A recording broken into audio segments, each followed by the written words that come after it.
Ladies and gentlemen, there comes a moment when waiting is no longer an option, when standing still is the same as moving backward, when the only choice is to rise, to speak, to claim the space we were born to fill. That moment is now, not tomorrow, not when the time feels right, but now. We have been told to wait our turn, to soften our voices, to shrink ourselves so others feel comfortable.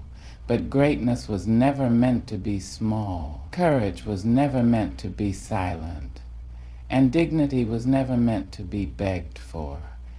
If we do not demand justice now, when will we? If we do not embrace our power now, who will grant it to us? The answer is clear. No one is coming to save us. We are the ones we have been waiting for. The dreamers, the builders, the warriors of truth. Our history is long, our strength is deep, and our future is unwritten. Words are more than letters strung together. They are forces of creation, tools of transformation, and weapons of both destruction and healing. Words shape the world. They have the power to build bridges or to burn them, to uplift a soul or to break it, to start a revolution or to silence a people. Every word we speak carries weight, and every sentence we craft has the ability to leave a mark, whether on a single heart or on the pages of history. Throughout time, words have led movements, inspired generations, and given voice to the voiceless. They have echoed through the halls of justice, demanding fairness where there was none. They have been written into poetry that softened even the hardest of hearts. They have been whispered between lovers, mending wounds and strengthening bonds. Words have turned ordinary men and women into legends, their voices living on long after they have left this earth. But words are not just for history books or grand speeches. They are for everyday moments, the kindness we show in our conversations, the encouragement we give to those around us, and the truths we dare to speak, even when the world tries to silence us. A single sentence spoken in love can change a life, just as a careless remark can leave a scar that lasts a lifetime. That is why we must be intentional with our words. We must use them to empower, to enlighten, and to bring about change. We must recognize that words hold an energy that can shift perspectives, mend relationships, and fuel the courage of those who need it most. So let us choose our words with wisdom. Let us speak with integrity. Let us use our voices not just to be heard, but to make a difference. Because the words we speak today become the legacy we leave behind tomorrow. Courage is often misunderstood. Many believe it is something you are either born with or without, that it belongs only to warriors, leaders, or those placed in extraordinary circumstances. But courage is not an accident of birth. It is not reserved for the few. Courage is a choice, one we must make over and over again in the face of fear, doubt, and uncertainty. Fear is a natural part of life. It whispers warnings in our ears. It paints worst-case scenarios in our minds. And it tries to convince us to stay where we are, to avoid risk, to remain small. But courage does not mean the absence of fear. It means feeling fear and deciding to move forward anyway. It means standing tall even when your knees shake, speaking out even when your voice trembles, and daring to dream even when the world tells you not to. Courage is choosing to rise after failure. It is choosing to love after heartbreak. It is choosing to trust after betrayal. It is choosing to believe in yourself when no one else does. The bravest among us are not those who never feel afraid, but those who refuse to let fear dictate their lives. We see courage in the single mother who wakes up every morning and fights for a better future for her children. We see courage in the student who dares to challenge injustice in the classroom. We see courage in the artist who puts their soul into their work, knowing it may be judged. We see courage in the activist who stands in the face of oppression and says, "No more." Courage does not always roar. Sometimes it is the quiet decision to try again tomorrow.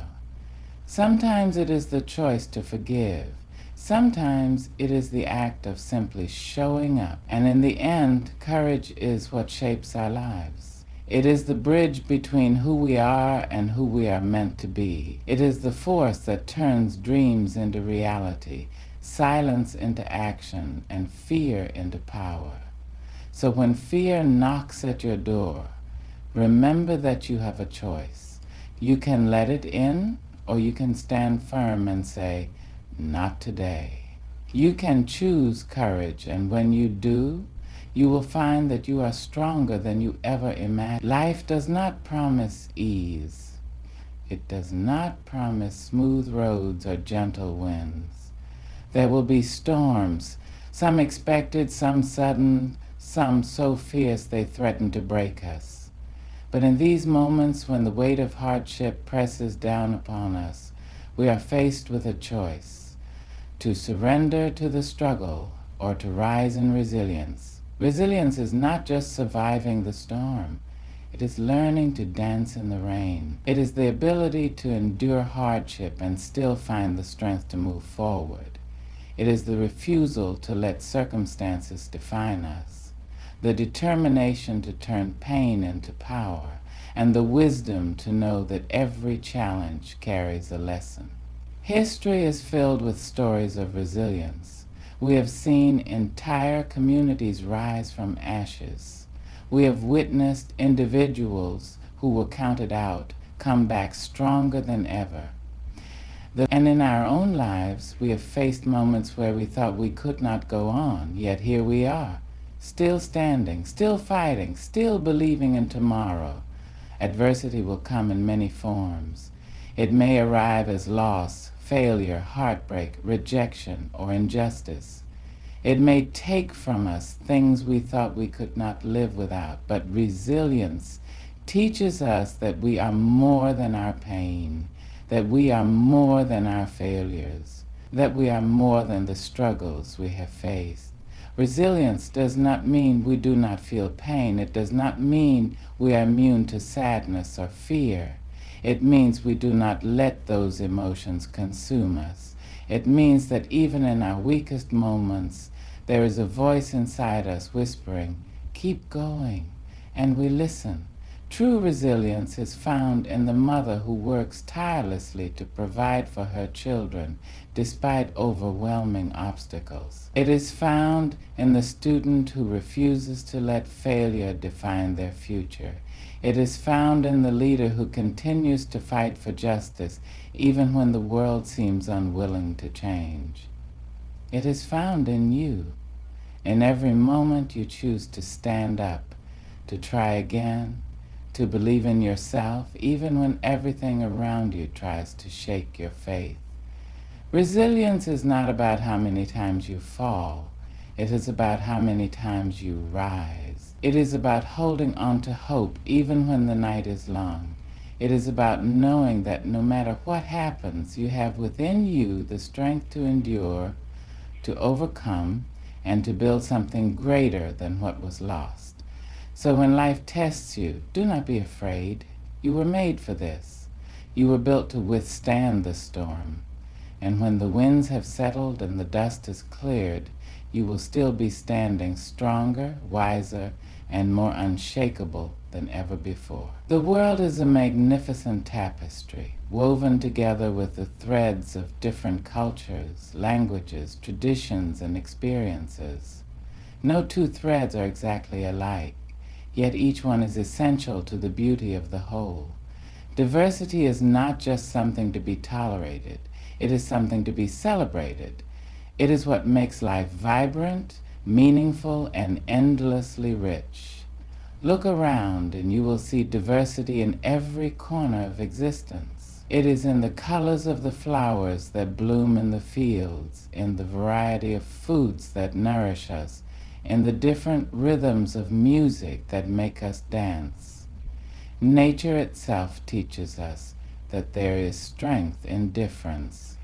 A forest thrives because it is made up of many kinds of trees, plants, and creatures, each contributing in its own way.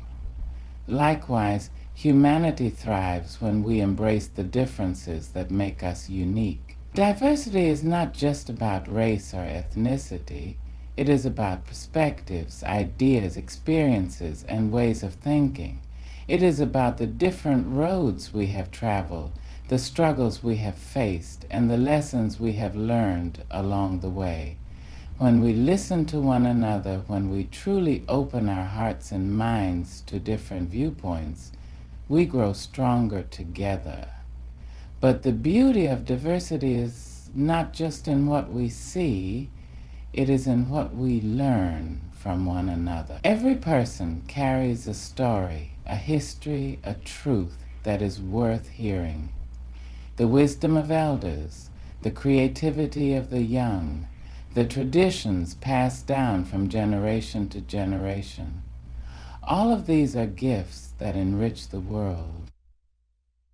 When we take the time to understand each other, we break down walls of ignorance and replace them with bridges of connection.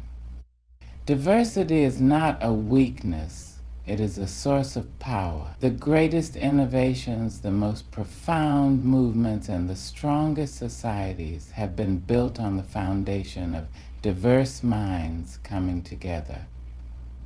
When we embrace our differences instead of fearing them, we unlock endless possibilities for progress and change. Yet, throughout history, people have been taught to fear what is different. They have been told that unity comes from sameness. But true unity does not mean erasing differences. It means respecting them, valuing them, and recognizing that our strength lies in our variety. So let us celebrate diversity in all its forms.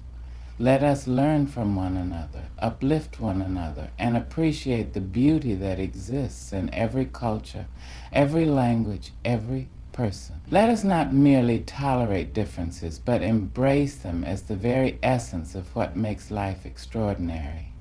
Because the world is not meant to be one note, it is a symphony, and the more voices that join in, the more powerful and beautiful the music becomes. Love is often spoken about in soft tones, as if it is merely a quiet, gentle emotion, reserved for personal relationships and private moments. But love is far more than that. Love is action, love is power, love is one of the most transformative forces in the world, capable of tearing down walls, healing wounds, and reshaping societies. History has shown us that love, true, unwavering love, has the power to move mountains. It has fueled the greatest movements for justice and equality. It has given strength to those who stood against oppression, even when the odds were against them. Love is what kept people marching when their feet were weary. It is what gave them the courage to stand up for what was right, even when it was dangerous to do so. But love is not passive. It is not simply words whispered in the dark or sentiments written in poetry. Love is fierce. It is a choice to see the humanity in others, even when hatred tries to cloud our vision. It is the decision to stand up for those who are marginalized, even when silence would be easier. It is the commitment to work for a better world, not just for ourselves, but for the generations to come.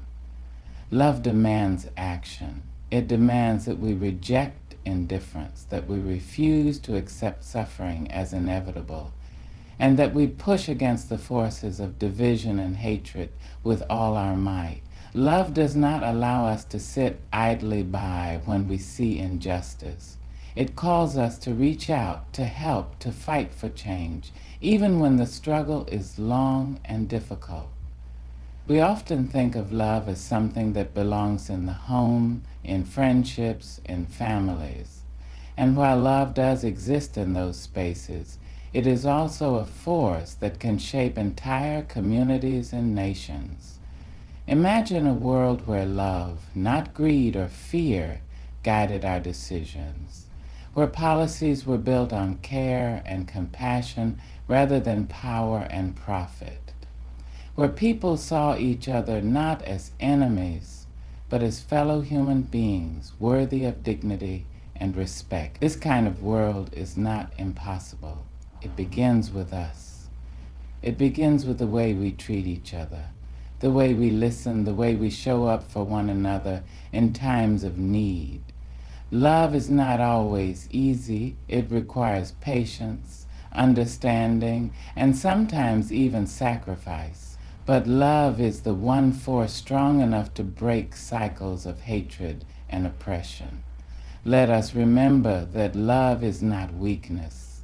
It is strength. It is not a whisper. It is a battle cry. It is not something we simply feel. It is something we do. So let us choose love again and again. Let us use it to guide our actions, to heal wounds, to lift one another up. Because when love is the foundation, change is not only possible, it is inevitable. What will we leave behind when our voices grow quiet and our footsteps fade? What stories will be told about the lives we lived, the choices we made, and the impact we had on the world? Legacy is not just about fame or fortune. It is about the imprint we leave on the hearts of others, the lessons we pass down, and the change we spark in the world. Legacy is not something we build for ourselves. It is something we create for future generations. But with legacy comes responsibility. We are not merely individuals walking through life without purpose. We are part of something greater, a continuation of those who came before us and the foundation for those who will come after. We owe it to the sacrifices of our ancestors to walk with purpose, and we owe it to our children to leave behind a world better than we found it. Responsibility is the understanding that our actions matter, that our words carry weight, and that every choice we make ripples far beyond ourselves. It is knowing that we are shaping history, whether we realize it or not. What we stand for today will determine what future generations inherit tomorrow. History is filled with examples of those who understood their responsibility and embraced it.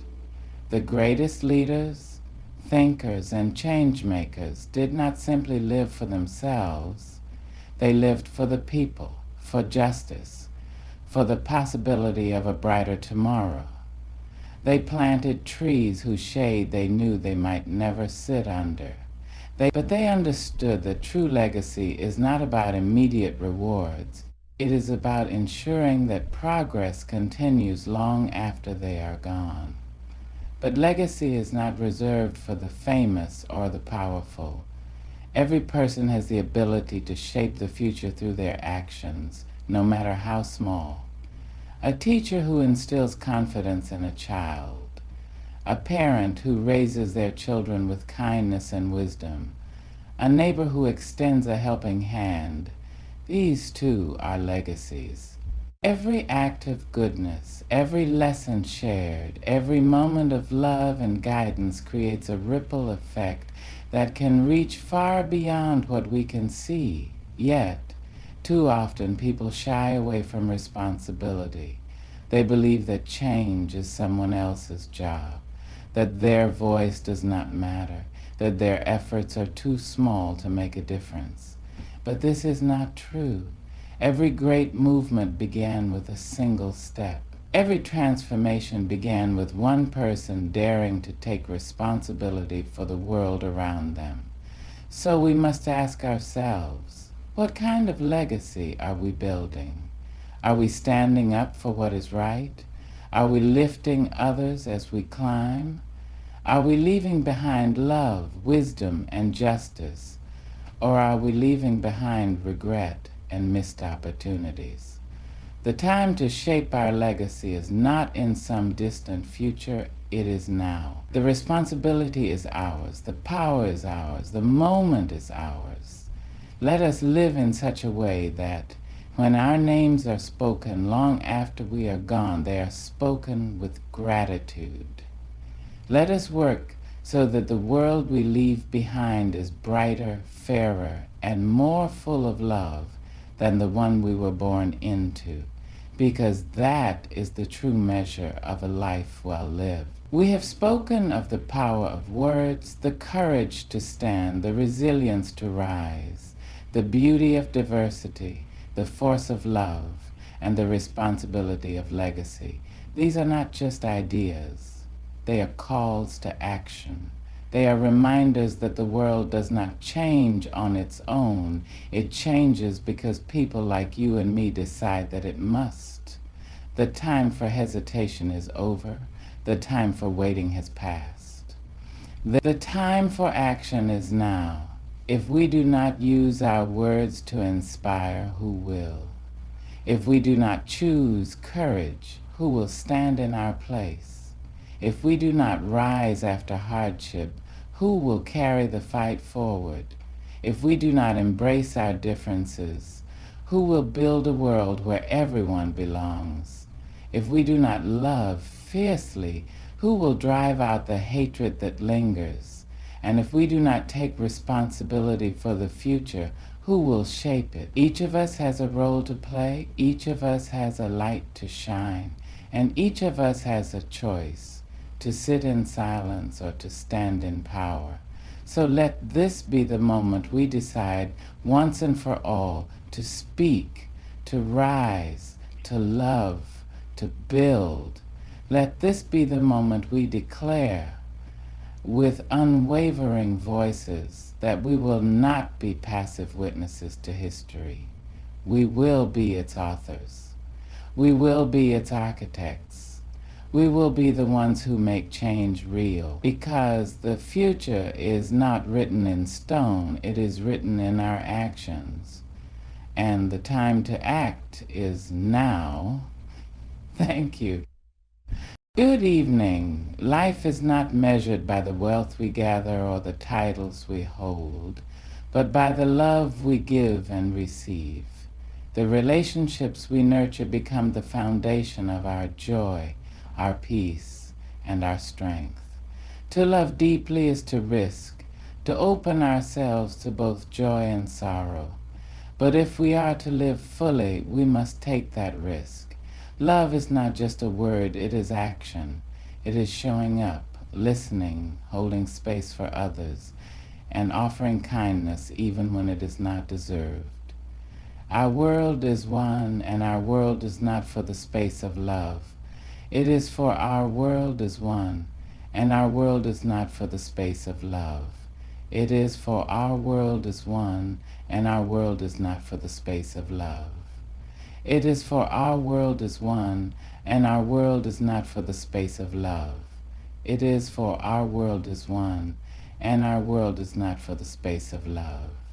It is for our words have power. They can heal or harm, uplift or destroy. So we must be intentional with the words we choose. A simple, I appreciate you, a sincere, I'm sorry, or a warm, you matter, can transform a heart. But love alone is not enough. Forgiveness must walk hand in hand with it. We are human, we make mistakes. To nurture relationships, we must be willing to forgive, not because the other person is always right, but because peace is more valuable than pride. At the heart of every strong and lasting relationship is love, not the fleeting, momentary kind, but the kind that is patient, enduring, and unwavering. Love is not just about passion or grand gestures. It is in the small, everyday acts of kindness, in the way we listen, in the way we show up, and in the way we care without expecting anything in return. Love is not simply an emotion, it is a choice we make every single day. It is choosing to be kind when frustration rises, to be patient when misunderstandings occur, and to be present even when life pulls us in different directions. True love, whether in friendships, family, or partnerships, does not demand perfection. It understands flaws and still chooses to stay. It acknowledges differences and still seeks unity. But love is not just about giving, it is also about receiving. Some of us have learned how to love others, but have never learned how to let love in. We build walls, fearing that vulnerability will make us weak. But love requires openness. It asks us to trust, to believe that we are worthy of care, and to accept kindness without questioning whether we deserve it. And love, real love, does not control or possess. It does not chain or demand. Instead, it gives freedom. It allows people to grow, to become who they are meant to be, without fear of rejection. Love says, I see you, I accept you, and I will walk beside you no matter what. Love is the foundation because without it, no relationship can truly thrive. Money, status, and attraction may bring people together, but only love will keep them together. When hardships arise, it is not wealth or beauty that holds a relationship firm. It is the deep, abiding love that says, we will figure this out together. So if we are to nurture relationships that last, we must begin with love. Not a love that is selfish or conditional, but a love that is selfless, patient, and real. A love that listens, a love that forgives, and most importantly, a love that stays. Because in the end, love is not just the foundation of a good relationship, it is the foundation of a good life. Words are among the most powerful tools we possess. They have the ability to inspire, to uplift, to heal, and to bring people together. But just as they can build bridges, they can also burn them. Words can wound in ways that no physical harm ever could, leaving scars on the heart and mind that may take years to heal, if they ever heal at all. Think about the words that have stayed with you over the years. Maybe someone once told you, you are special, and that phrase gave you the confidence to believe in yourself. Or maybe, long ago, someone said something cruel, something that made you doubt your worth. That one moment, that one sentence, may still echo in your mind today. This is the weight of words. They do not simply disappear once spoken. They settle into our hearts and shape how we see ourselves and the world around us. We must never underestimate the power of the things we say to others. A kind word at the right moment can change a person's entire day or even their life. A simple, I believe in you, can give someone the courage to chase their dreams.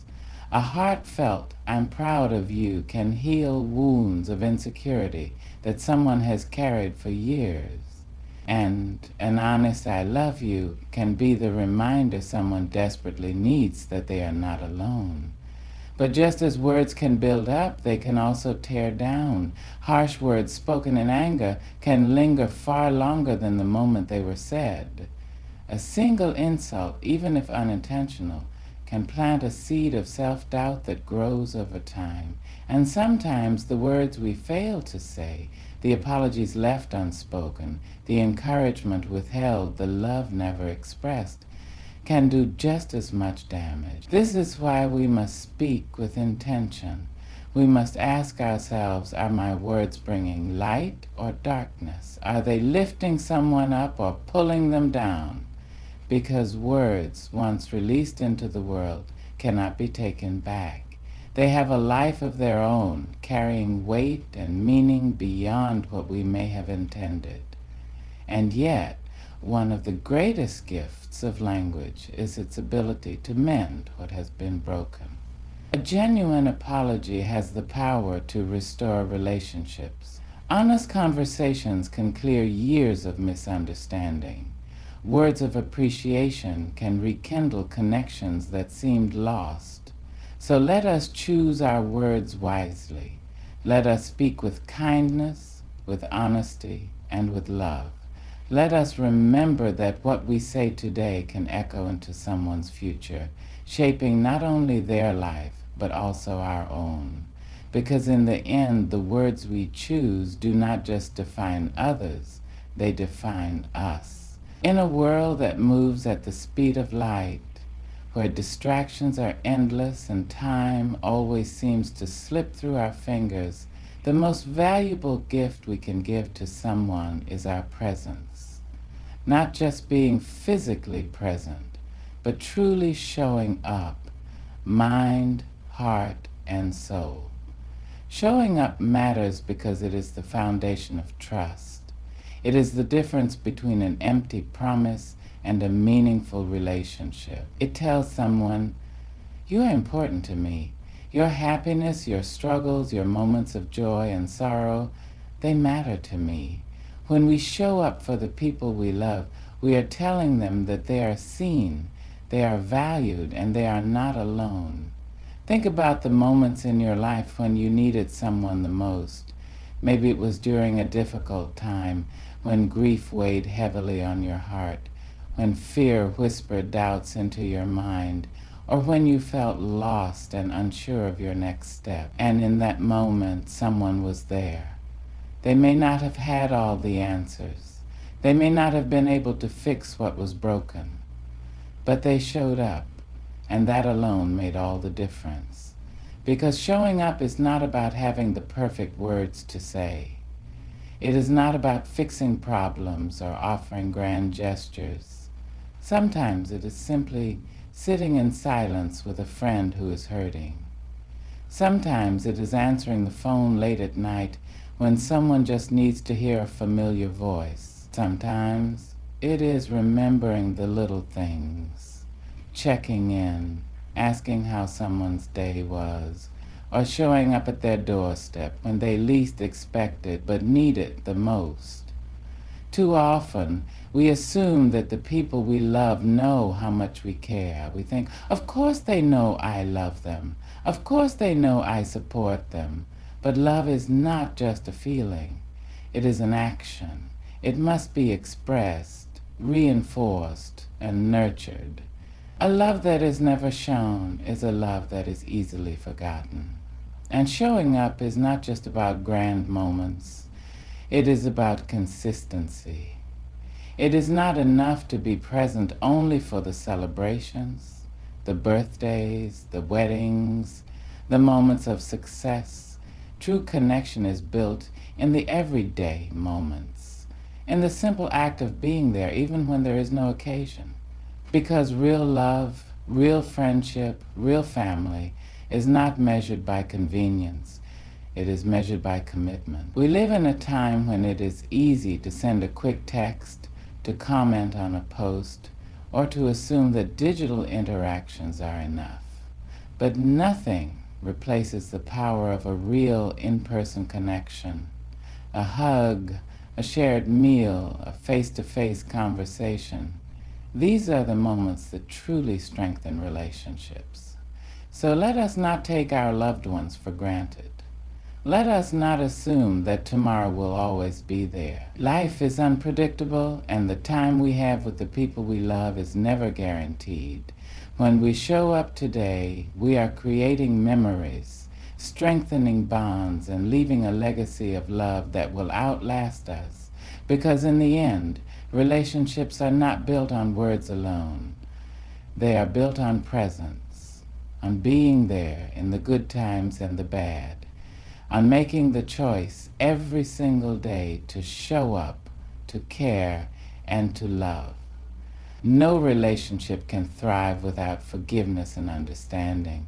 These two virtues are the glue that holds people together when mistakes are made, when words are spoken in anger, and when actions hurt more than they were ever meant to. To love, to truly love, means to make space for imperfections, not just in others, but in ourselves as well. When someone wrongs us, our first instinct may be to hold on to the pain, to build walls around our hearts so we never feel that kind of hurt again. We replay the words, relive the moment, and let resentment take root. But here's the truth. Holding on to anger doesn't protect us. It only poisons us. The weight of unforgiveness is heavy, and the longer we carry it, the more it drains us. Imagine walking around every day with a stone in your shoe. At first, it's just an annoyance, a small discomfort. But over time, that stone begins to wear on you. It creates blisters, slows you down, and makes every step painful. That is what unforgiveness does to the soul. It doesn't just affect the person who hurt us. It affects us, limiting our joy, our peace, and our ability to fully love again. Forgiveness is not about excusing the hurt or pretending it never happened. It does not mean we allow people to repeatedly harm us. Forgiveness is about releasing ourselves from the prison of pain. It is saying, I refuse to let this control me any longer. I will not let bitterness steal my peace. Forgiving someone doesn't mean that what they did was okay. It doesn't mean that trust is automatically restored. It simply means that we choose to let go of the burden of resentment. We choose to free ourselves from the chains of the past. Because the truth is, forgiveness is not always for the other person. It is for us. And sometimes the hardest person to forgive is ourselves. We carry guilt for things we did or didn't do, for words we wish we could take back, for moments we wish we could change. But just as we extend grace to others, we must also extend it to ourselves. Growth is a process. We will stumble, we will make mistakes, but we are not defined by our failures. Forgiveness and understanding go hand in hand. When we seek to understand someone, we realize that hurt people often hurt others. The person who was unkind may be battling their own unseen struggles. The friend who distanced themselves may have been dealing with pain they didn't know how to express. The family member who failed us may have been carrying wounds of their own. Understanding does not justify wrongdoing, but it helps us see beyond the surface. It reminds us that we are all human, that we are all learning, that we all make mistakes.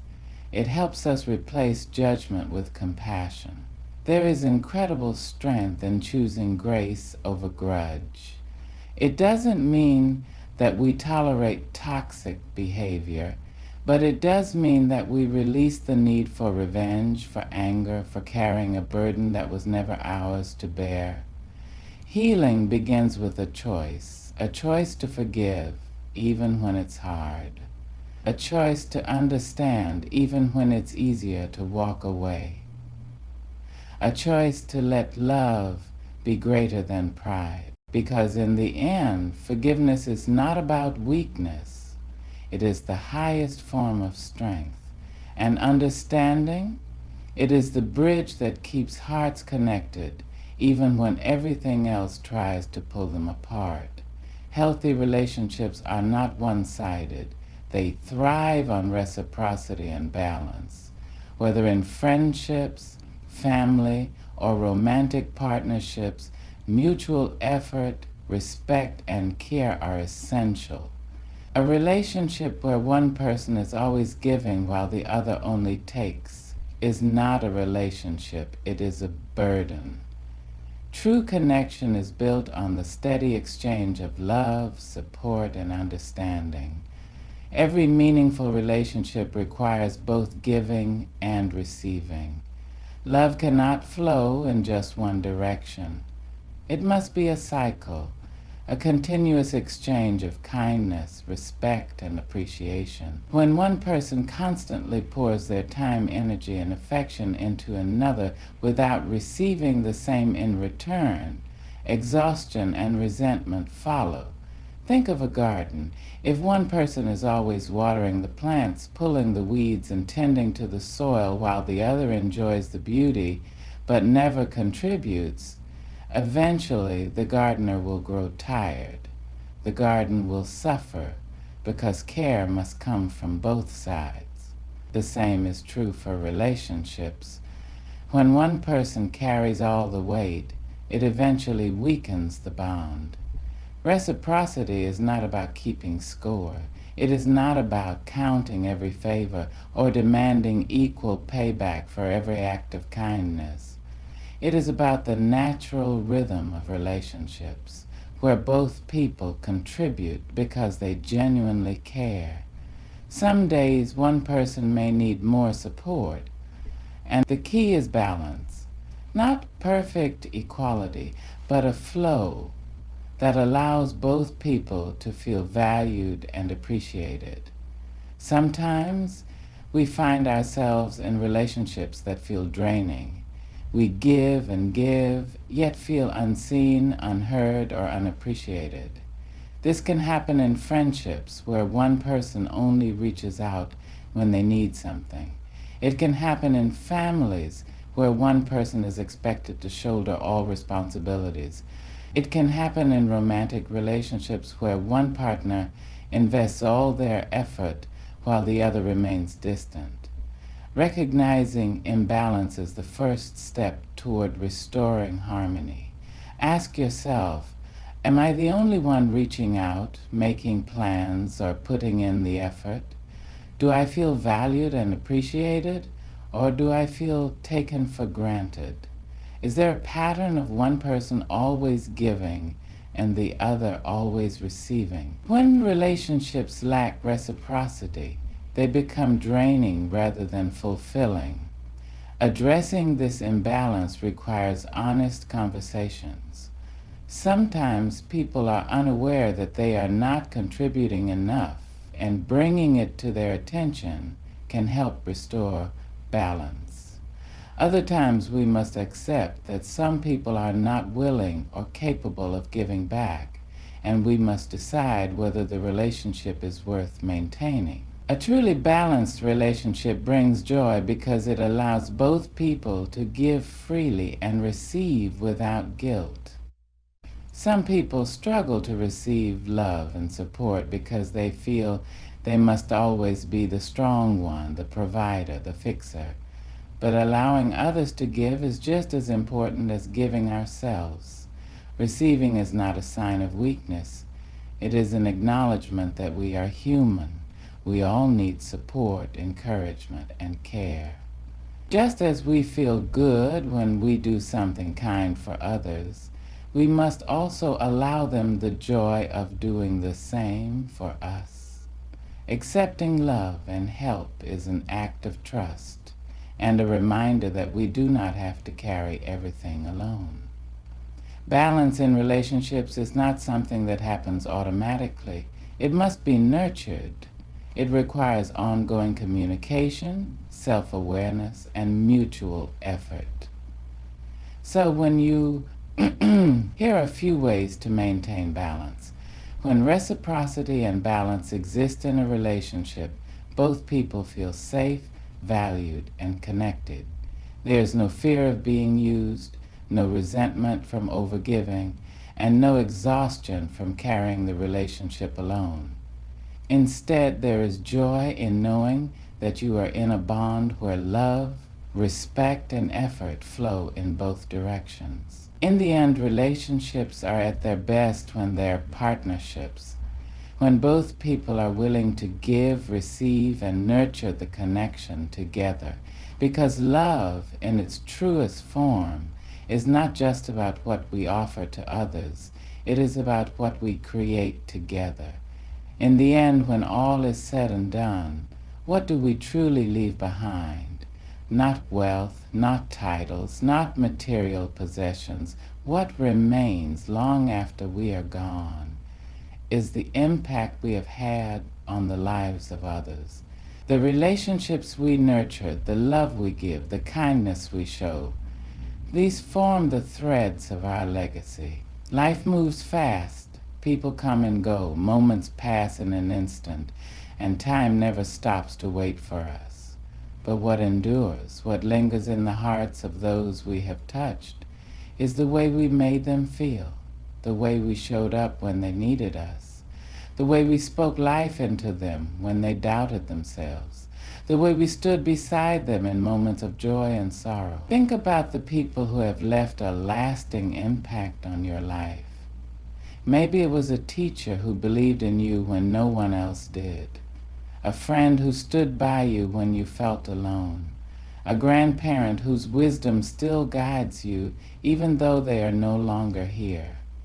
These people may not have built empires or made headlines, but they left behind something far greater, a legacy of connection, a legacy of love. We often measure success in terms of achievements, but true success is measured in relationships. It is measured in the moments of kindness we extend, in the laughter we share, in the comfort we provide to those who need it most. It is measured in the people who remember us not for what we had, but for how we made them feel. One of the most profound ways to create a legacy of connection is through presence. Not just being physically present, but being truly engaged, listening, understanding, making others feel valued. In a world filled with distractions, where everyone is rushing from one thing to the next, the ability to be fully present with another human being is a gift.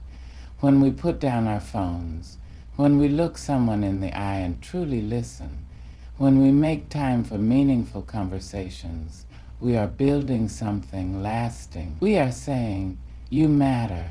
Your thoughts, your feelings, your experiences, they matter. And that simple act of presence is often what people remember the most. If we want to leave behind a legacy of connection, we must live with kindness at the core of everything we do.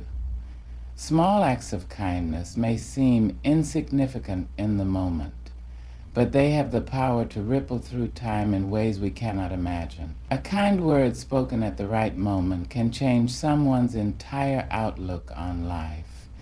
A handwritten note, a heartfelt compliment, or a simple "I appreciate you" can be carried in someone's heart for years.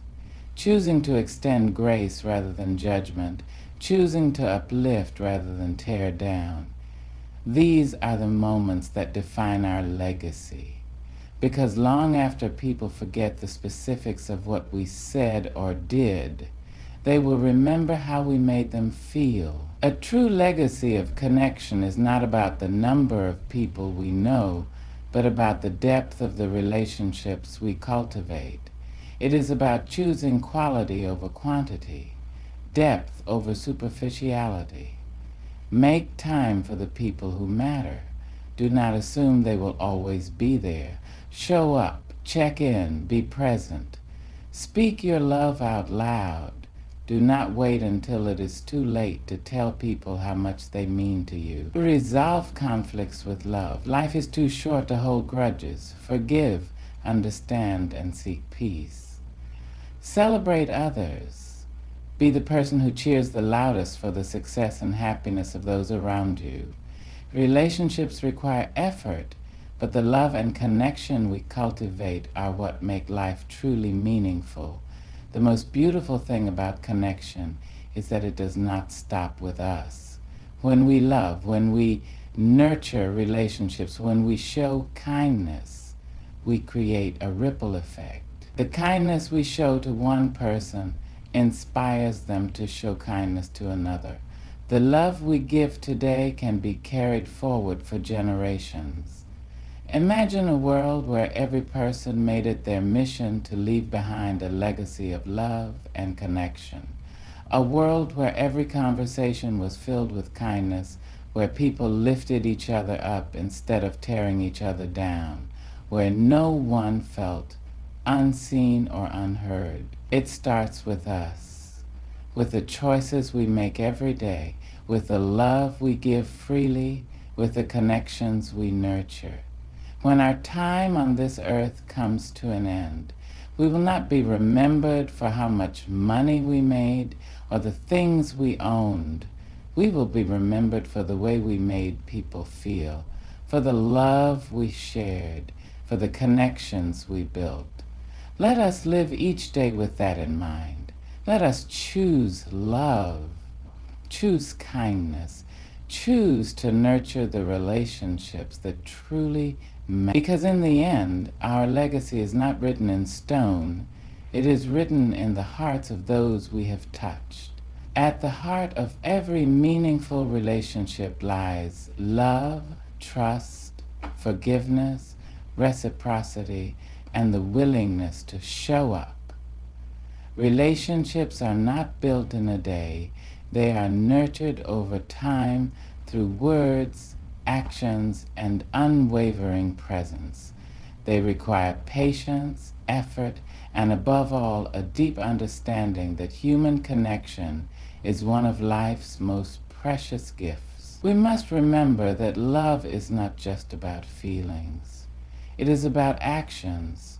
It is about showing up when it matters, choosing kindness even when it is difficult, and extending forgiveness not because it is easy, but because it is necessary. Love flourishes when there is balance, when both giving and receiving happen in harmony, and when we allow ourselves to be fully present in the lives of those we cherish. And when all is said and done, our greatest legacy will not be the things we owned or the titles we held, but the way we made others feel. It will be the laughter we shared, the comfort we provided, and the love we gave freely. So let us choose every day to nurture our relationships with care and intention. Let us be the reason someone feels valued, understood, and supported. Let us leave behind a legacy of connection,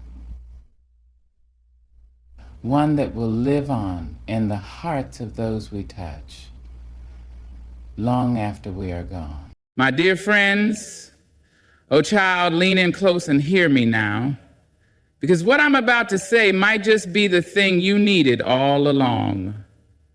See, we all have those moments, the quiet ones, the lonely ones, when the world feels like a room with no doors, no windows, and no light. We doubt, we stumble, we wonder if we're enough, if we've ever been enough. And in that crooked silence, a voice rises up from the shadows of our own minds saying, you can't, you won't, you're not. But I'm here to tell you that voice lies. Your voice is your weapon. Use it to affirm, not destroy. We live in a world that will call you every name but your own. It will size you up before you've taken your first breath, decide your worth before you've even whispered your dreams. And after a while, you begin to echo the lies you've heard, not because they're true, but because you've heard them so many times, they begin to sound like the truth. But hear me now. Your voice was not given to you so you could repeat what wounds you.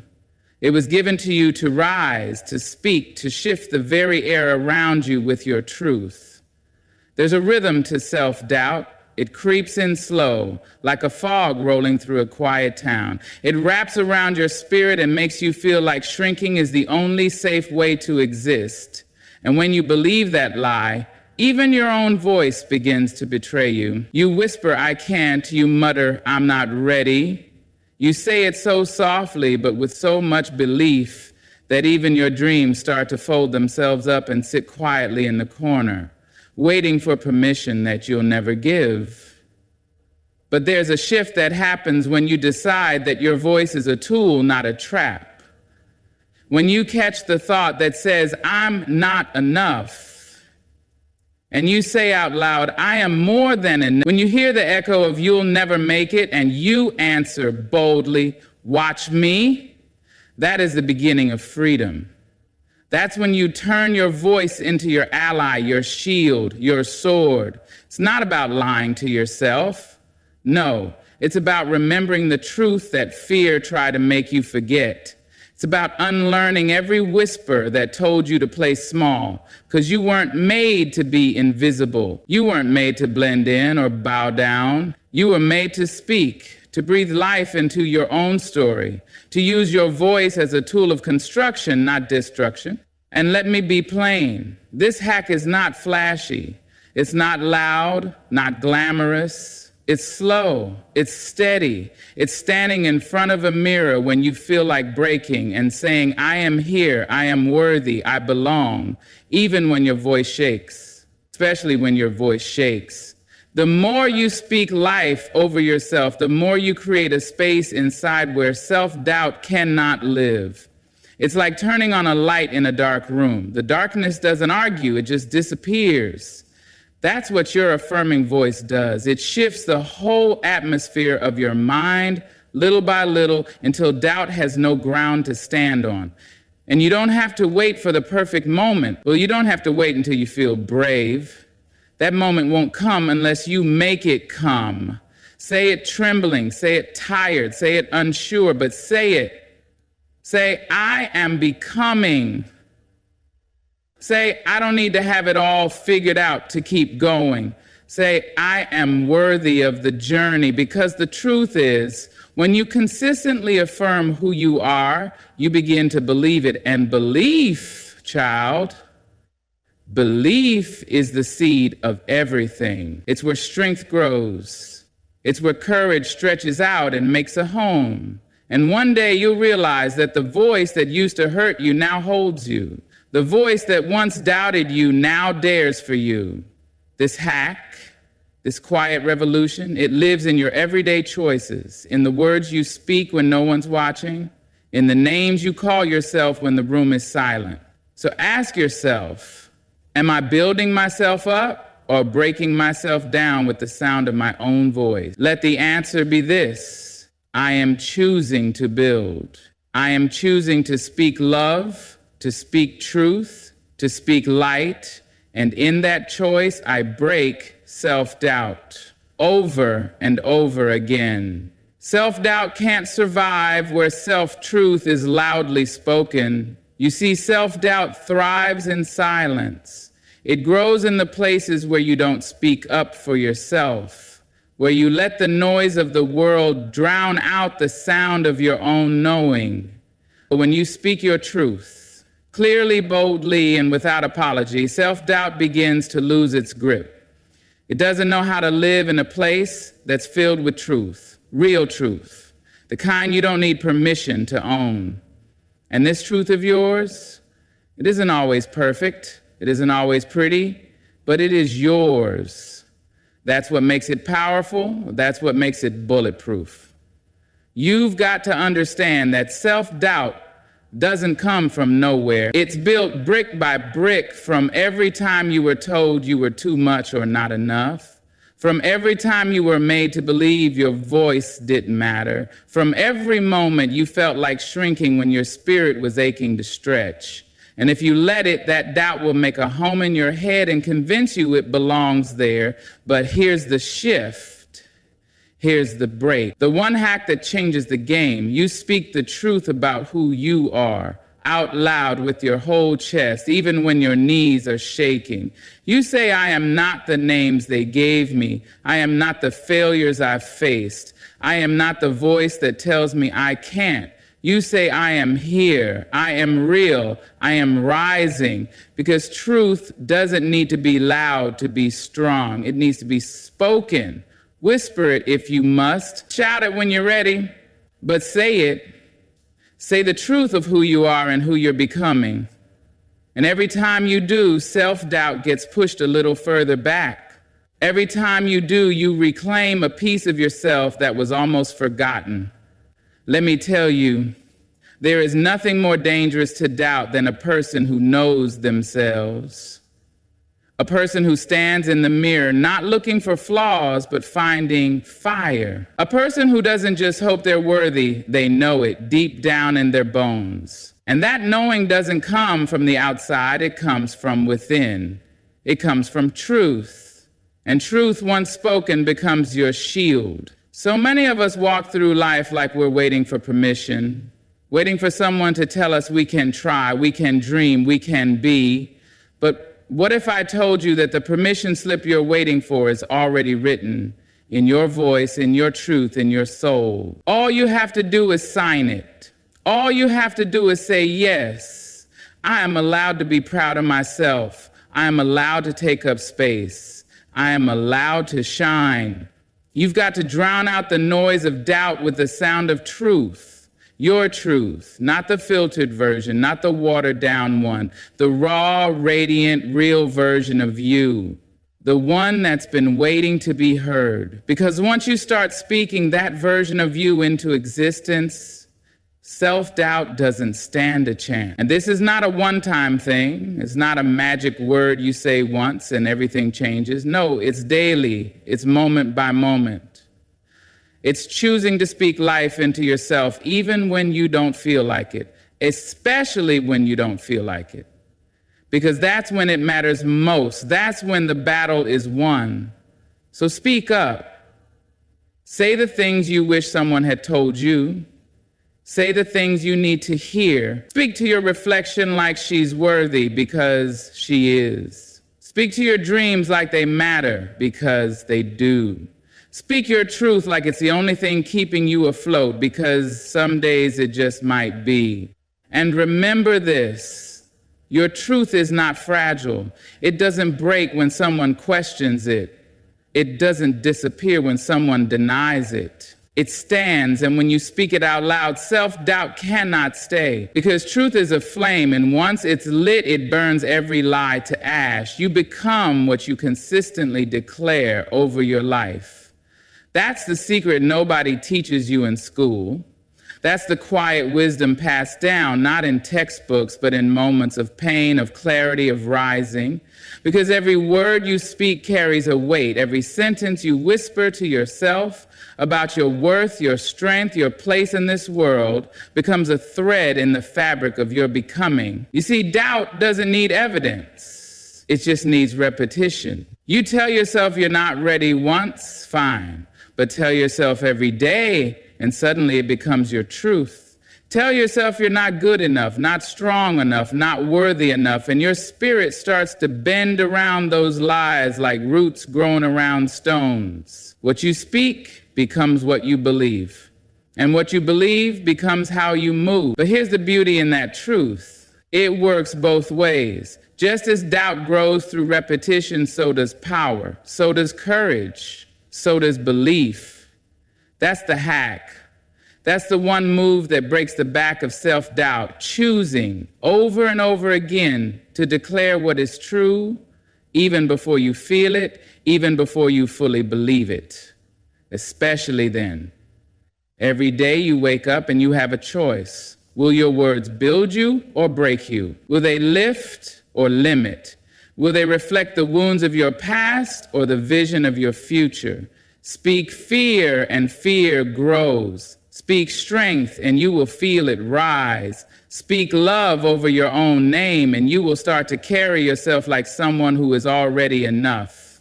Let me tell you something simple and sacred. Your life follows the direction of your dominant declaration. If you say, I can't, your path narrows, but say, I am learning, and suddenly the road widens.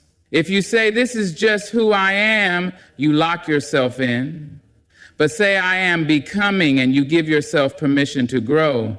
Speak it even when the mirror says otherwise. Speak it when your knees are tired and your heart feels hollow. Speak it when the world is loud with everything you are not.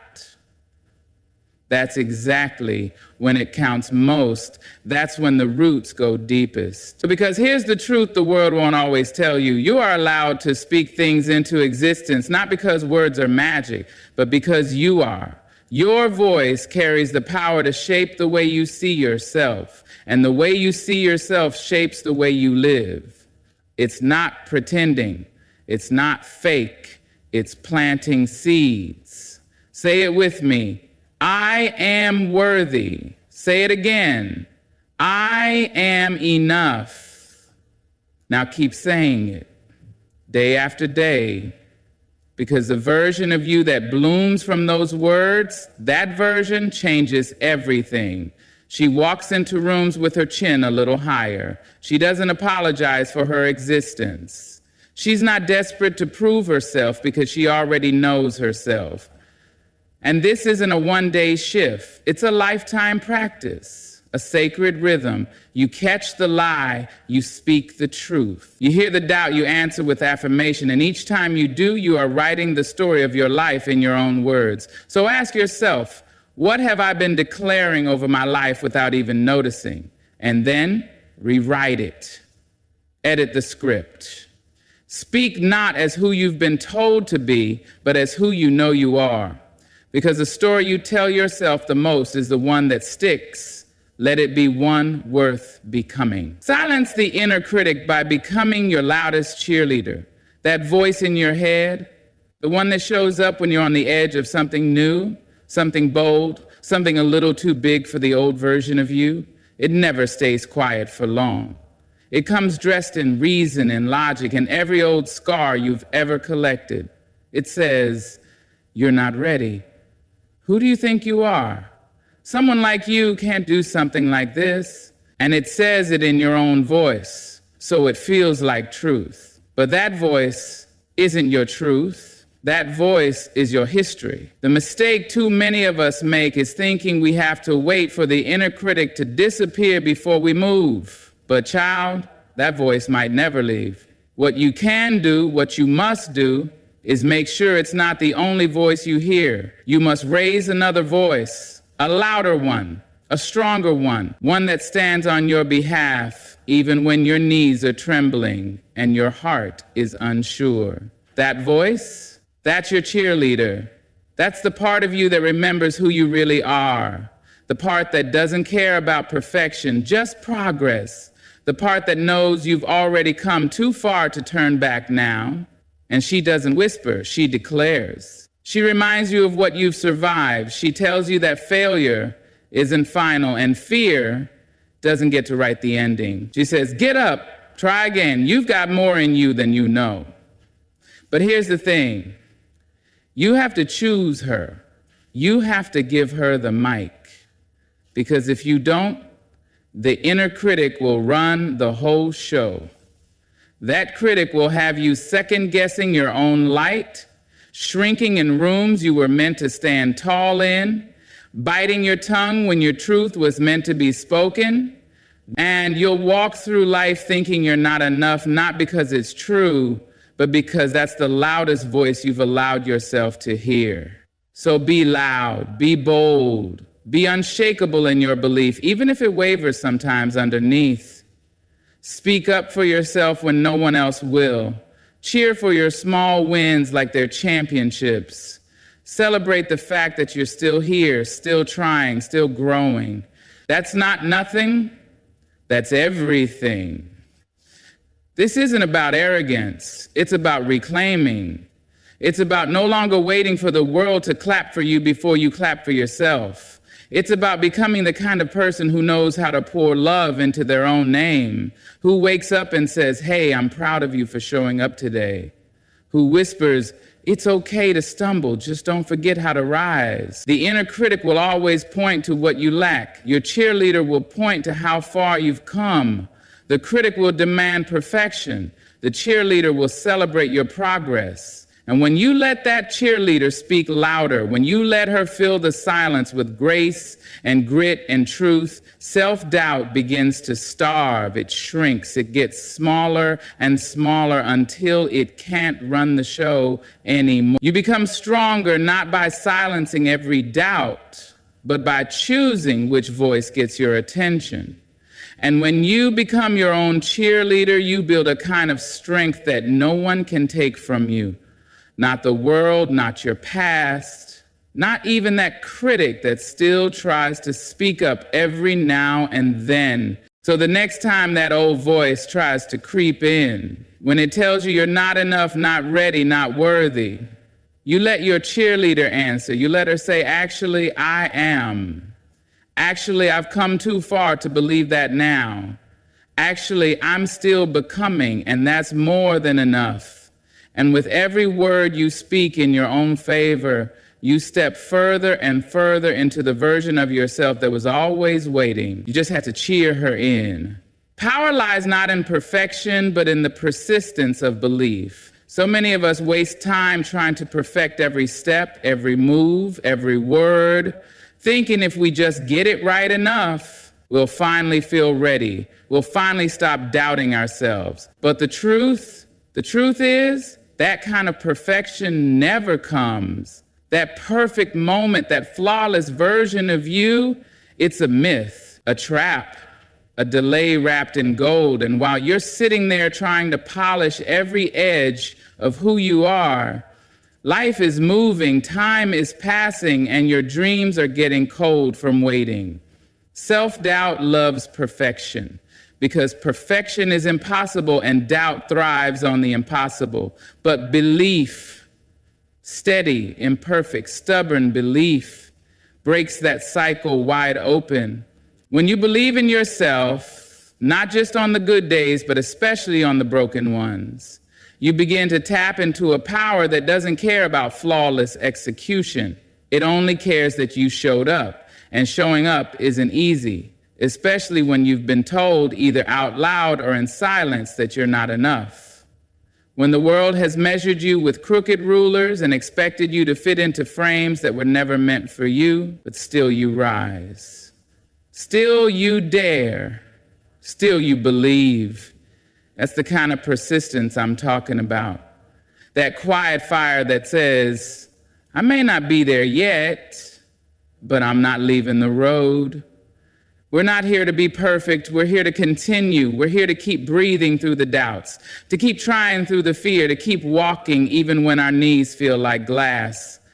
The people who make it, who really break through the chains of self-doubt, are not the ones who never fall. They're the ones who rise again and again, believing that they have something in them worth fighting for. And let me tell you something you might have forgotten. You do. You've got something in you that no failure can erase, no voice can diminish, no misstep can undo. And every time you believe that, when you say it out loud, when you walk like it's true, you crack the surface of every lie that ever tried to bury your worth.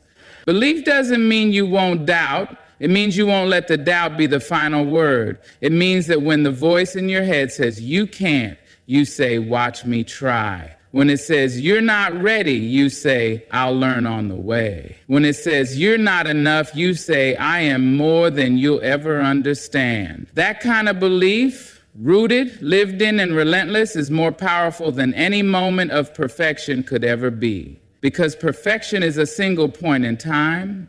Belief is a rhythm, a habit, a home. You live in it, you grow inside it, and it carries you when your feet forget how to move forward.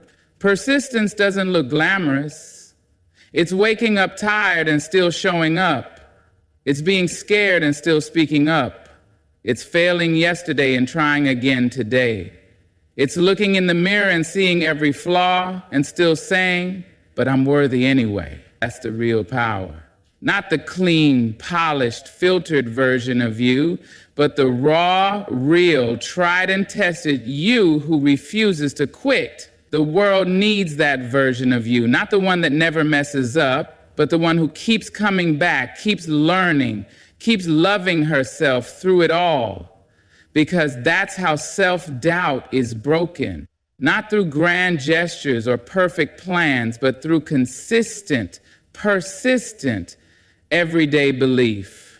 So no, you don't need to be perfect to be powerful. You don't need to have all the answers to be worthy of the journey. You just need to believe deeply, daily, even if quietly, that you are already enough to begin. And that belief, carried through every storm, is what builds a life self-doubt can't survive. There is no failure in growth, only redirection.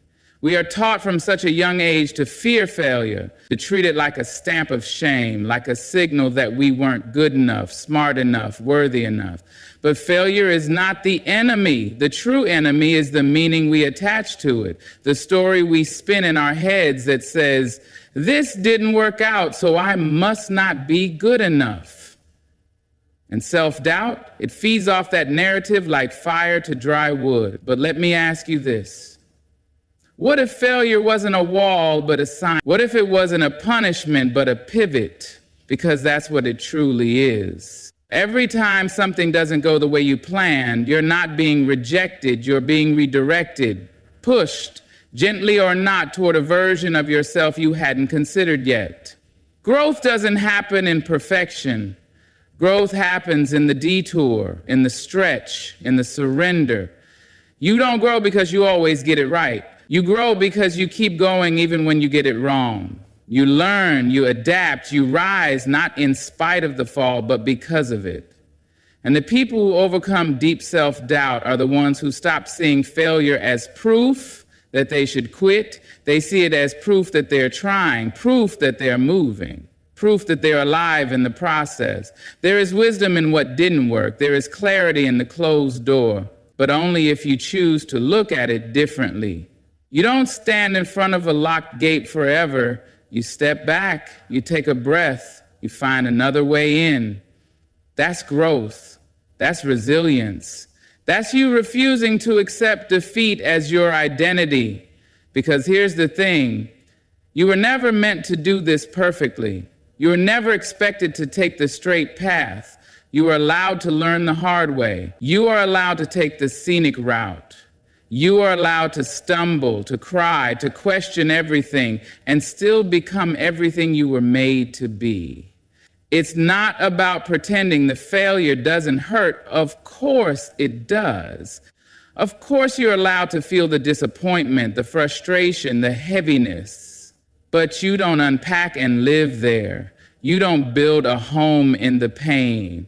You sit with it just long enough to understand it, and then you let it teach you. You let it show you where you need to shift, where you need to stretch, where you need to try again. And most of all, you let it remind you of this truth.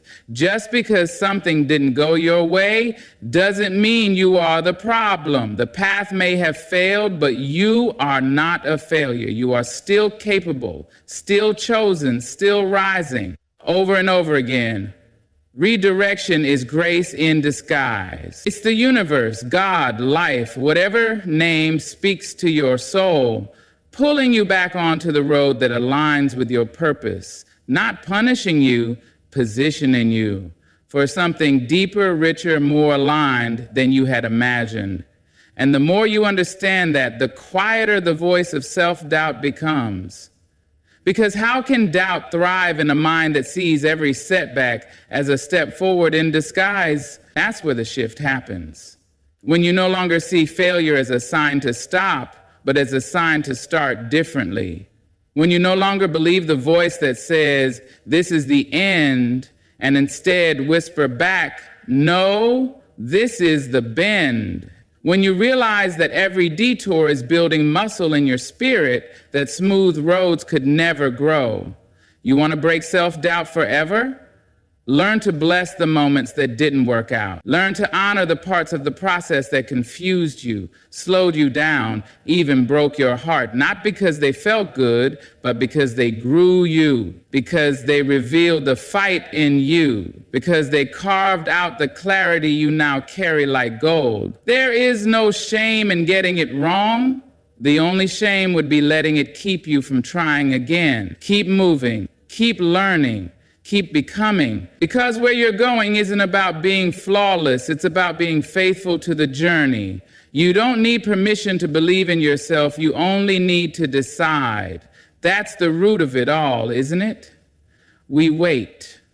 We wait for someone to say it's okay. We wait for the nod, the affirmation, the open door, the outstretched hand. We wait for someone to look us in the eye and say, yes, you're good enough. Yes, you're ready. Yes, you can. But darling, what if the world never gives you that?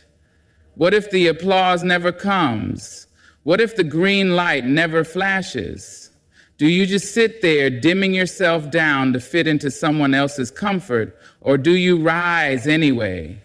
There's a moment, and maybe it's quiet, maybe it comes like thunder, when you realize that you are the only one who can make that choice, the only one who can look in the mirror and say, I don't need anyone to hand me the key. I'll build my own door. Because belief is not a gift someone gives you. It's a choice you make every day in how you show up, in how you carry yourself, in how you speak to your own reflection when nobody else is watching. So many of us spend our lives hoping someone else will validate the spark inside us. But that spark was never theirs to ignite. It's always been yours. You don't have to wait to be discovered, chosen, invited, or approved. You already have everything you need right now, even with the fear, even with the trembling, even with the voice in your head that still whispers old doubts from old seasons. You decide what you believe. You decide what version of yourself you step into today. And belief, when it's chosen over and over again, becomes unshakable. It becomes your armor. It becomes your anchor. Now hear this. Not everyone will understand your journey. Not everyone will clap for you. Not everyone will see your vision, your value, your worth. But that's not your burden to carry. That's not your assignment. Your job isn't to convince the world. Your job is to convince yourself. And once you do, the rest starts to fall in place. Not always perfectly, not always easily, but certainly and surely. There is freedom in no longer asking for permission to believe in your own power. There is liberation in saying, I get to choose who I am becoming. And even if I've doubted myself before, even if I've hesitated and stumbled and questioned it all, I'm still here. I'm still becoming. I'm still enough. You are not behind. You are not too late. You are not too much or not enough. You are exactly where your growth needs you to be. The belief comes not from knowing every step, but from deciding you'll take the next one anyway. That's courage. That's healing. That's transformation. The world will always have something to say about who you should be, but the voice that matters most is the one inside you. And when that voice shifts from fear to faith, from doubt to decision, from silence to declaration, everything changes. You begin to walk differently. You begin to dream differently. You begin to live differently. You don't need permission to rewrite the narrative. You don't need permission to heal, to rise, to speak, to shine. You've always had the right to believe in yourself. You just had to stop waiting. So if you've been looking for a sign, let this be it. If you've been hoping someone would say the words here, they are. You can, you are, you will. Now take that belief and make it your own. Make it your practice, your rhythm, your revolution. Because once you decide, truly decide that you are worthy of your own belief, there is no room left for self-doubt to stay. As we bring this conversation to a close, remember that the journey to overcoming self-doubt is not about perfection, nor is it about never stumbling. It's about showing up time and time again with courage, persistence, and unwavering belief in your own worth. You are capable of more than you know, and every step you take toward your own growth is a step toward the greatness that already resides within you. So as you leave here today, hold your head high. Embrace the beauty of your flaws and the strength of your resilience. Know that the power to overcome self-doubt, to rise from every fall, and to create the life you truly deserve is already in your hands. Good luck on your journey. May you always believe in the incredible power of your own potential. Thank you for sharing this space, for taking the time to listen, and for choosing to believe in yourself today and always. Ladies and gentlemen, let us gather our hearts and steady our spirits, for today we speak of something that has held too many of us in chains far too long. Beauty and worth have been painted on us by the hands of others, shaped by mirrors that do not belong to us, whispered into our ears by voices that never asked for our permission. We have been told what to wear, how to walk, what to weigh. when to smile, and even when to keep silent. But I stand before you to tell you that the story of your worth does not belong to your mother's standards, nor the world's, nor anyone else's design. It belongs to you. It always has. You were not made to fit into a single frame. You were not crafted to live in a mold that says only this is beautiful, only this is enough. You are rivers and storms, sunlight and soil. You are wide and deep and unending. Every curve, every scar, every line upon your face is a testimony that you have lived and that you are still here. Do not let a borrowed standard erase your own song. There are those who will try to remind you of limits. They will hold up images that shine but do not breathe. They will point to perfection that was stitched together with lies. And if you are not careful, you will begin to measure your value by those illusions. Do not do it. Do not shrink yourself to fit into their fragile vision. You are not fragile. You are the daughter of strength, the son of resilience, the spirit of a people who have survived every storm. I say to you, walk as if the ground rises up to meet you. Speak as if the wind carries your words to the mountaintop. Love yourself as if your body is sacred earth, for it is. It is holy ground. There is no one who can weigh your beauty, because beauty was never meant to be weighed. It was meant to be lived. It was meant to be shared in kindness, in laughter, in love. So when you look in the mirror, see not a body measured by the old rules, but a soul that glows with its own light. Stand in that mirror and say, I am worthy. Say, I am enough. Say, I am more than their standards. And believe it, because it is the truth. Beauty is not a borrowed definition, but the reflection of your own spirit. Too often, we are handed a script before we even learn to speak, told that beauty looks like this, sounds like that, walks in a certain way, dresses in certain clothes, carries a certain shade of skin or shape of body. These borrowed definitions come from generations that learned to survive by fitting into the narrow corners of expectation. They were passed down like heirlooms, not always from cruelty, but often from fear, from the hope that by blending in, one might be safe, accepted, and even loved. But safety is not freedom, and acceptance without authenticity is only another kind of prison. To live by borrowed definitions is to live in chains, and chains, no matter how polished, still keep you bound. Your spirit has its own definition of beauty. It does not come from magazines or screens or the whispers of neighbors. It comes from the fire within you that refuses to dim. It comes from the laughter that bubbles out of you when you find joy in the smallest things. It comes from the scars that tell the story of battles fought and the courage that carried you through. That reflection cannot be borrowed, cannot be imitated, and cannot be diminished by anyone else's standard. It is uniquely yours, and it glows whether or not the world chooses to see it. When you walk into a room carrying the weight of borrowed definitions, you begin to compare, you begin to doubt, you begin to bend yourself into shapes that do not belong to you. But when you walk into that same room with the light of your own spirit shining, everything changes. You are no longer trying to compete. You are no longer asking for permission. You are simply being, and in that being lies a beauty so powerful it cannot be denied. The most radiant faces are not the ones painted with perfection, but the ones lit from within by authenticity. Think of the people who inspire you the most. Think of the ones whose presence lifts you, whose energy fills the space before they even speak. Their beauty does not rest on flawless features or a sculpted figure. Their beauty lives in their spirit, in the way they embrace life, in the way they treat others with dignity and kindness. That is the reflection you carry too. It is not hidden, though the world may try to cover it with distractions. It is not small, though comparison may try to shrink it. It is vast, wide, and unending, waiting only for you to recognize it. Every day you have a choice. You can bow to the old borrowed definitions that say you must look this way, act that way, or remain in your place.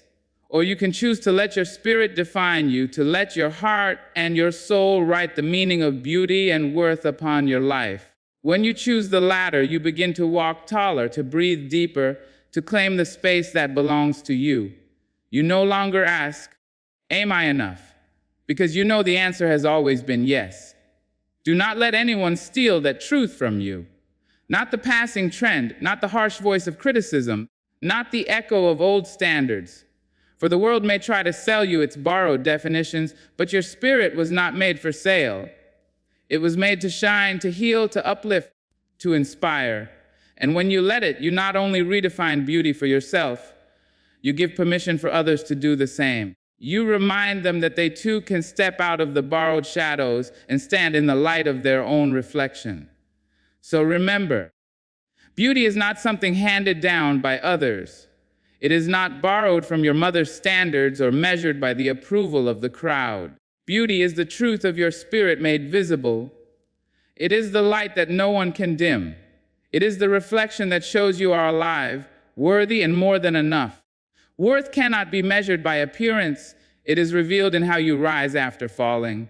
For too long, people have been told their value rests in the surface, in the curve of a waist, the shade of a complexion, the youth that fades with time. But life is not kind enough to leave anyone untouched, and bodies change, faces age, and perfection slips away like sand through open hands.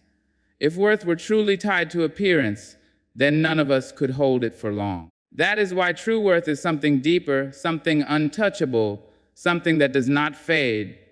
It is written in the choices you make, in the storms you endure, in the way you stand up again when life tries to keep you down. When you fall, and you will, the world may be quick to watch and quicker to judge. Some may whisper, some may laugh, and some may walk away. But there is power in the quiet rising, in the unseen moments when you gather yourself from the dust and say, I will not stay broken. That rise is the mark of your worth. The scratches and bruises you carry are not signs of weakness. They are proof of resilience. They tell the world that you were tested, and though shaken, you refuse to be destroyed. Think of the people you admire, the ones whose names linger in your mind when you search for inspiration. They are not admired because they never fell. They are admired because they fell hard and yet had the strength to stand again. They knew disappointment, they knew rejection, they knew pain. And in that knowledge, they discovered a beauty no mirror could give them. They discovered a worth that came not from the smoothness of their skin or the neatness of their features, but from the fire in their soul. Your worth lives in those fires too. Each time you get up after being pushed down, each time you choose kindness when cruelty would be easier, each time you forgive yourself when guilt tries to chain you, you are proving what you are truly made of. No one can weigh that, no one can measure it with a ruler. No one can strip it from you with a careless word. It is yours, built from the sum of your scars and your victories. The world may still try to bind you to its narrow measures.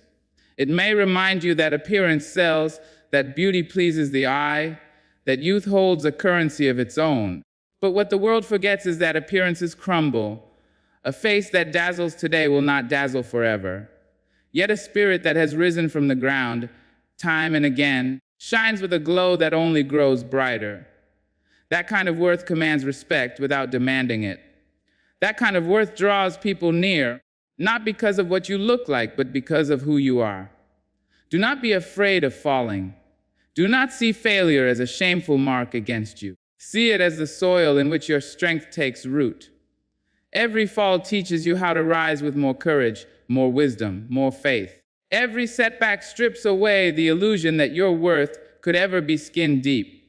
And when you begin to understand that, you will never again look in the mirror searching for proof of your value. You will already know. Your worth is not in the smoothness of your skin, nor the numbers stitched on your clothes, nor the opinions that pass from one mouth to another.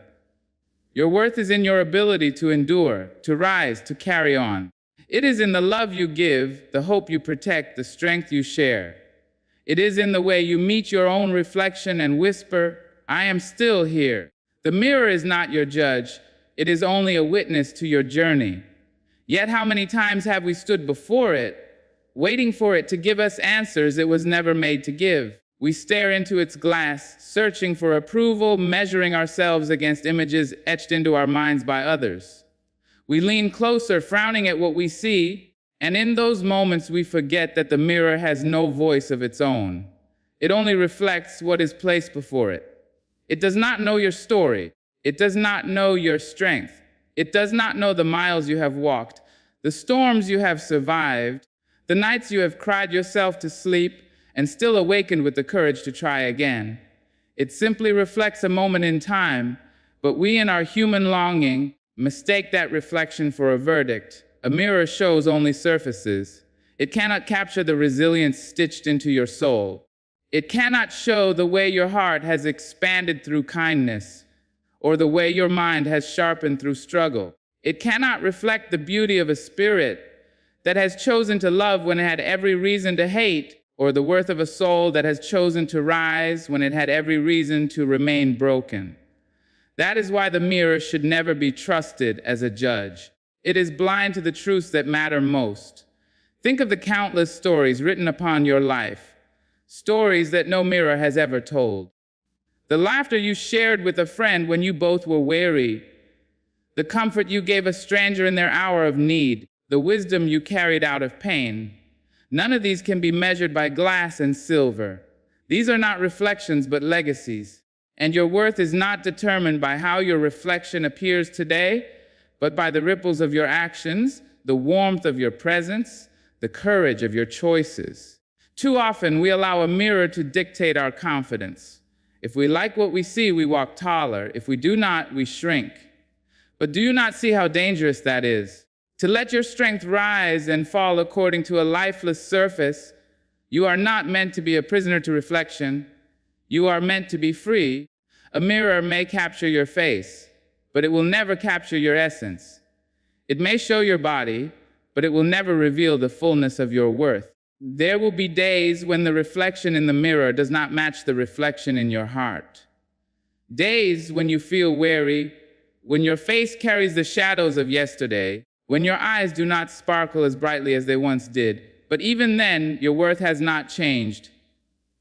Even then, your beauty has not vanished. The mirror is only catching you in one moment of the journey. The story is still being written. The light is still within you, waiting to rise again. When you begin to see the mirror for what it is, a witness, not a judge, you reclaim your power. You no longer beg it for validation. You no longer fear it when it fails to flatter you. You look into it with gentleness, not as if it holds the truth, but as if it is only a reminder that you are still here, still alive, still walking your path. And that in itself is a victory worth honoring. Do not allow the mirror to silence your spirit. Do not let it rob you of your joy. Stand before it with courage, knowing it can never define you. Look into it and remind yourself that what it shows is only a fraction of who you are, a single note in the symphony of your being. Smile not because it confirms your beauty, but because you already know your beauty is deeper than what the glass can hold. The mirror does not decide your worth. It does not carry the authority to bless or condemn you. It is only a silent witness, watching as you become more of yourself each day. And the truth is your worth is far too vast to ever be contained in a reflection. Strength and kindness outshine every surface definition of beauty. The world may tell you otherwise, trying to convince you that beauty is found in the smoothness of your skin, the sharpness of your features, the curve of your body. But when the surface fades, as it always does, what remains is the light of who you are. That light comes from the strength that has carried you through the dark and the kindness you have chosen to show even when the world did not deserve it. This is the beauty that does not age, does not crack, does not fall away. It is the kind that grows brighter with every trial you face and every hand you lift to help another. True strength is not loud. It does not always roar like thunder or announce itself with power. Sometimes it is quiet, showing up in the choice to rise from bed when grief tells you to stay down.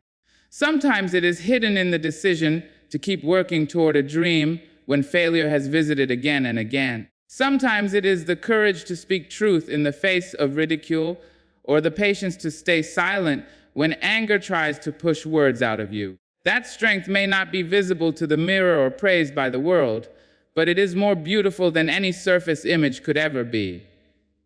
It is the beauty of endurance, of resilience, of a spirit that refuses to surrender. And then there is kindness. In a world that often rewards hardness, kindness becomes a rebellion. To be kind when others are cruel, to be compassionate when others are indifferent, to offer understanding when judgment is easier. This is a power that reshapes hearts. Keenness is remembered long after appearances are forgotten. You may not recall the face of a person who once passed you by, but you will remember the one who treated you with warmth when you needed it most. Kindness is beauty that imprints itself on the soul. When strength and kindness come together, they create a radiance that no standard can diminish. Imagine a person who has known suffering, yet chooses not to let it make them bitter. Imagine someone who has faced rejection, yet still offers love.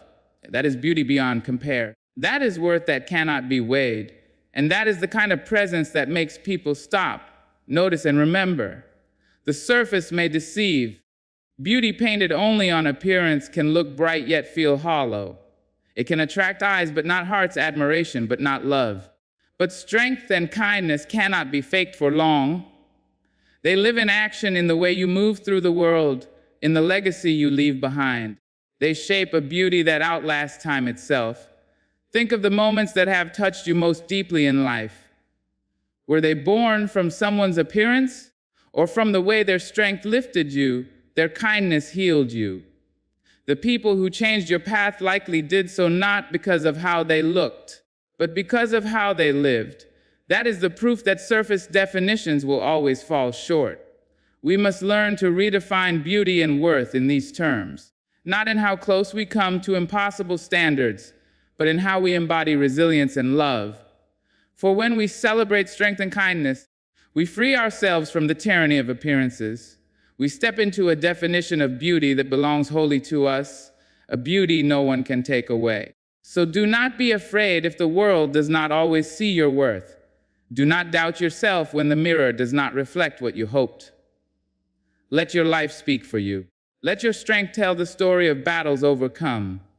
Let your kindness leave a trail of light behind you that will outshine every surface standard the world has ever known. To love yourself fully is the highest act of redefining beauty. The world has trained many of us to love ourselves in pieces, to embrace only the parts that fit the standard and to hide the rest in silence and shame. We are taught to accept our smiles, but not our scars, our talents, but not our failures, our strengths, but never our weaknesses.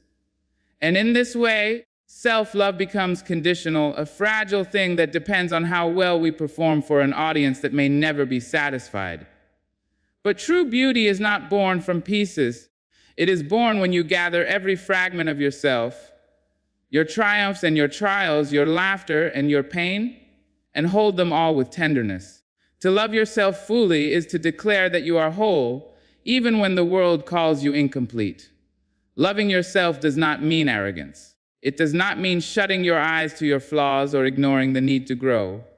It means seeing yourself clearly, acknowledging your imperfections, and choosing to honor yourself anyway.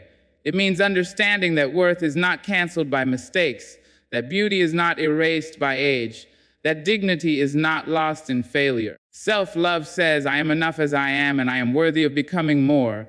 It is both acceptance and courage, both gentleness and strength.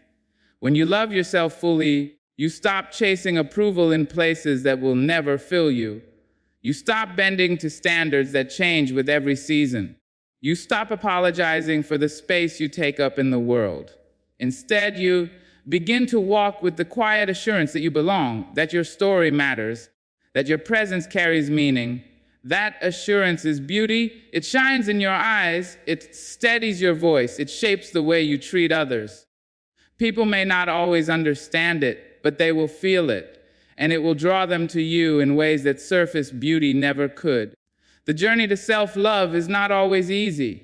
For many, it requires unlearning years of judgment and silence. It means looking into the mirror and not only seeing the features you like, but also embracing the ones you once tried to hide. It means remembering the times you failed and forgiving yourself for them. It means acknowledging the wounds you carry without letting them define you. This is hard work, but it is sacred work. For every step you take toward loving yourself fully, You are breaking chains that have held you in generations before you. You are saying no to the narrow rules of worth and yes to the fullness of your humanity. There is a freedom that comes with self-love. It frees you from envy because you no longer measure yourself against someone else's path. It frees you from fear because you no longer depend on outside approval to know your value. It frees you from shame because you no longer see your imperfections as proof of unworthiness, but as marks of a life honestly lived. This freedom does not only transform you, it transforms the way you move through the world. A person who loves themselves fully is able to love others without condition. They can celebrate others without envy, lift others without resentment, and walk beside others without fear of being diminished. In loving yourself, you become an example. You remind the people around you that beauty does not come from pleasing the crowd, but from honoring the truth of who you are. You show them that worth is not something you have to earn, it is something you carry by being alive. And slowly, your choice to love yourself gives others the courage to love themselves too. That is how standards shift. That is how definitions change. Not through loud declarations alone, but through lives quietly lived in authenticity, freedom, and love. So do not wait for the world to hand you its approval. Do not wait until every flaw is fixed or every dream is realized before you grant yourself love. Begin now, in this moment, with the person you are today. Hold yourself with compassion. Honor your reflection. Walk in your own worth. For when you love yourself fully, you become a living definition of beauty that no standard can measure and no judgment can erase. Freedom begins when you stop shrinking to fit someone else's vision.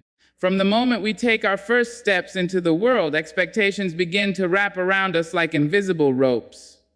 Be quiet, be polite, be smaller, be softer, be this and not that. Those words echo in homes, schools, and streets until many of us forget what it feels like to stand tall in our own skin.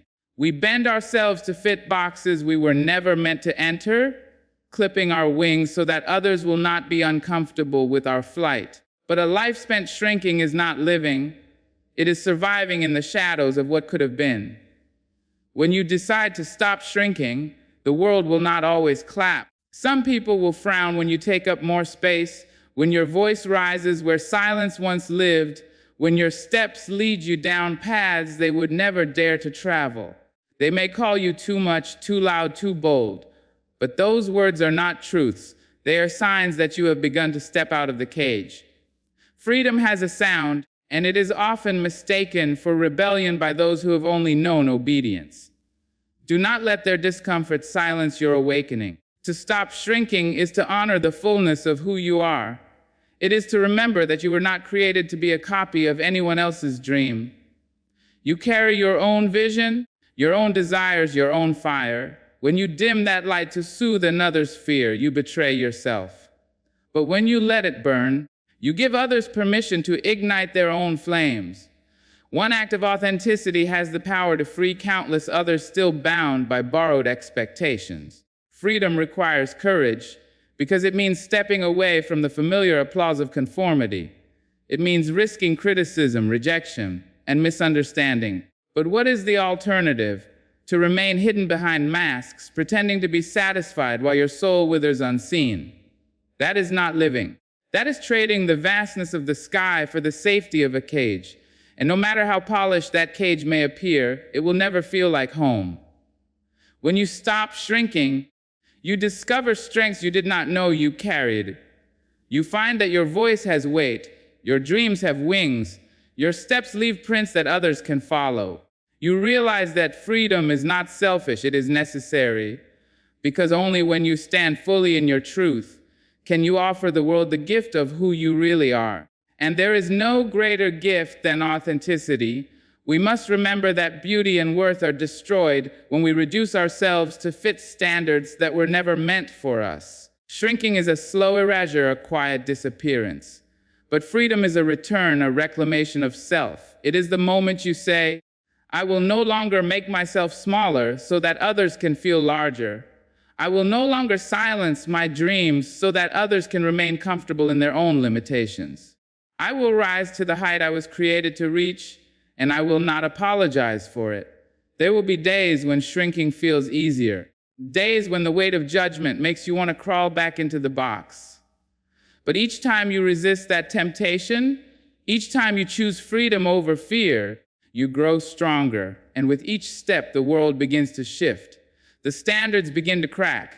A new definition of beauty, one that celebrates wholeness and freedom, begins to emerge. So walk boldly, speak clearly, take up your space without shame. Refuse to be folded into corners where you do not belong.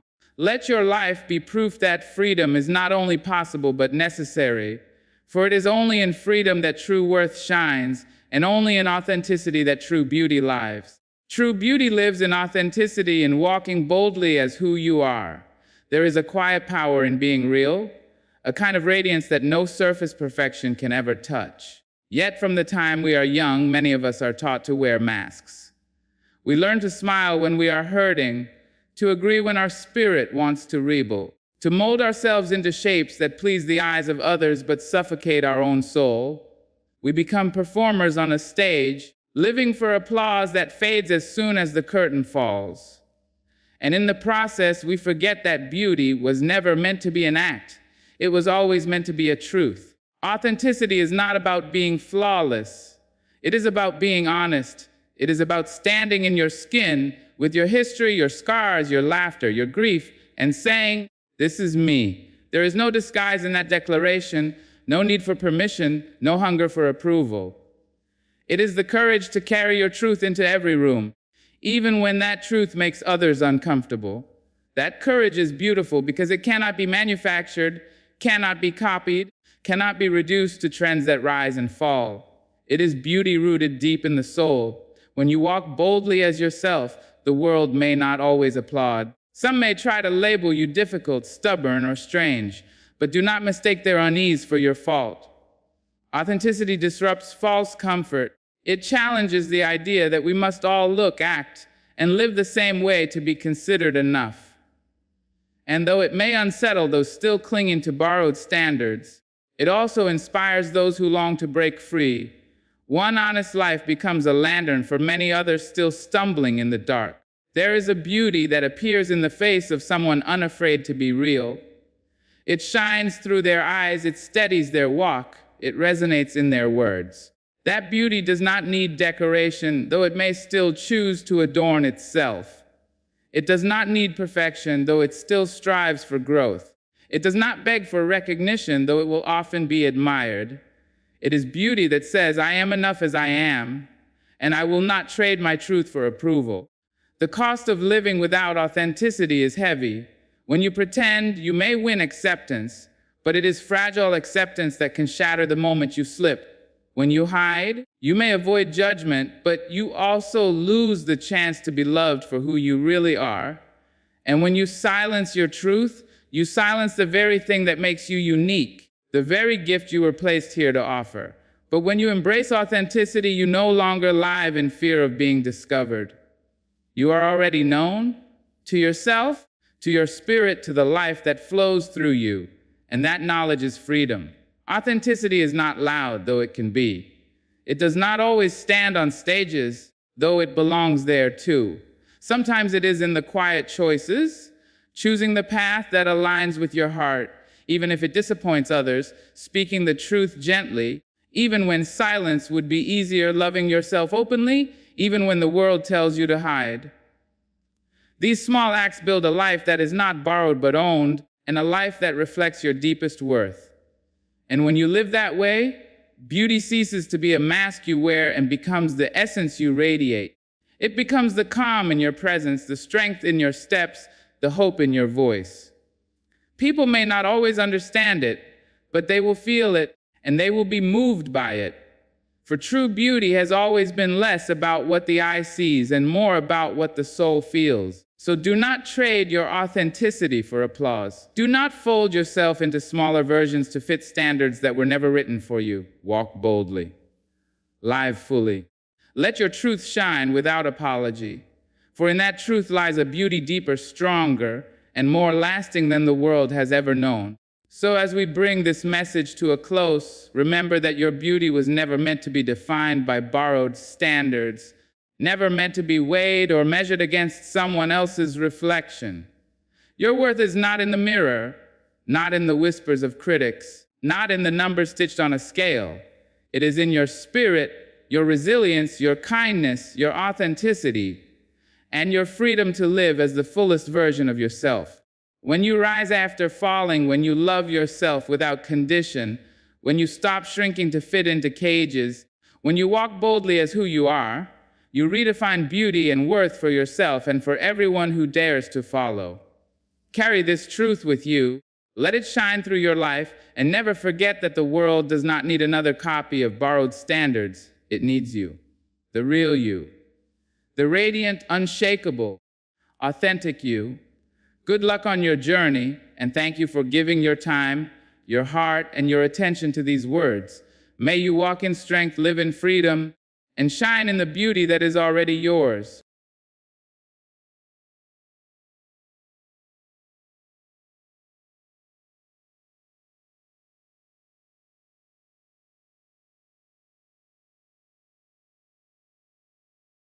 Good morning. I want to share a truth with you today, a truth that is simple yet powerful. Nothing will work unless you do. Think about that for a moment. Success is not a gift, nor is it guaranteed. No dream, no goal, no aspiration will ever come to life unless you are willing to put in the effort to make it happen. You can have all the talent in the world, all the potential, all the support, but without action, they are just ideas floating in the wind. Hard work is not just about physical labor, it's about commitment, discipline, and persistence. It's about getting up when you'd rather stay in bed. It's about pushing forward when the road gets tough. It's about choosing to do the difficult things even when no one is watching. We live in a world where many want success without sacrifice, rewards without responsibility, and progress without perseverance. But nothing, absolutely nothing, comes to fruition without effort. Even the most beautiful flower must push through the dirt before it reaches the sun. Effort is the great equalizer. It doesn't matter where you come from, what you've been through, or how many obstacles stand in your way. If you are willing to work for it, if you are willing to fight for it, you will see the results. So today I ask you, what are you willing to work for?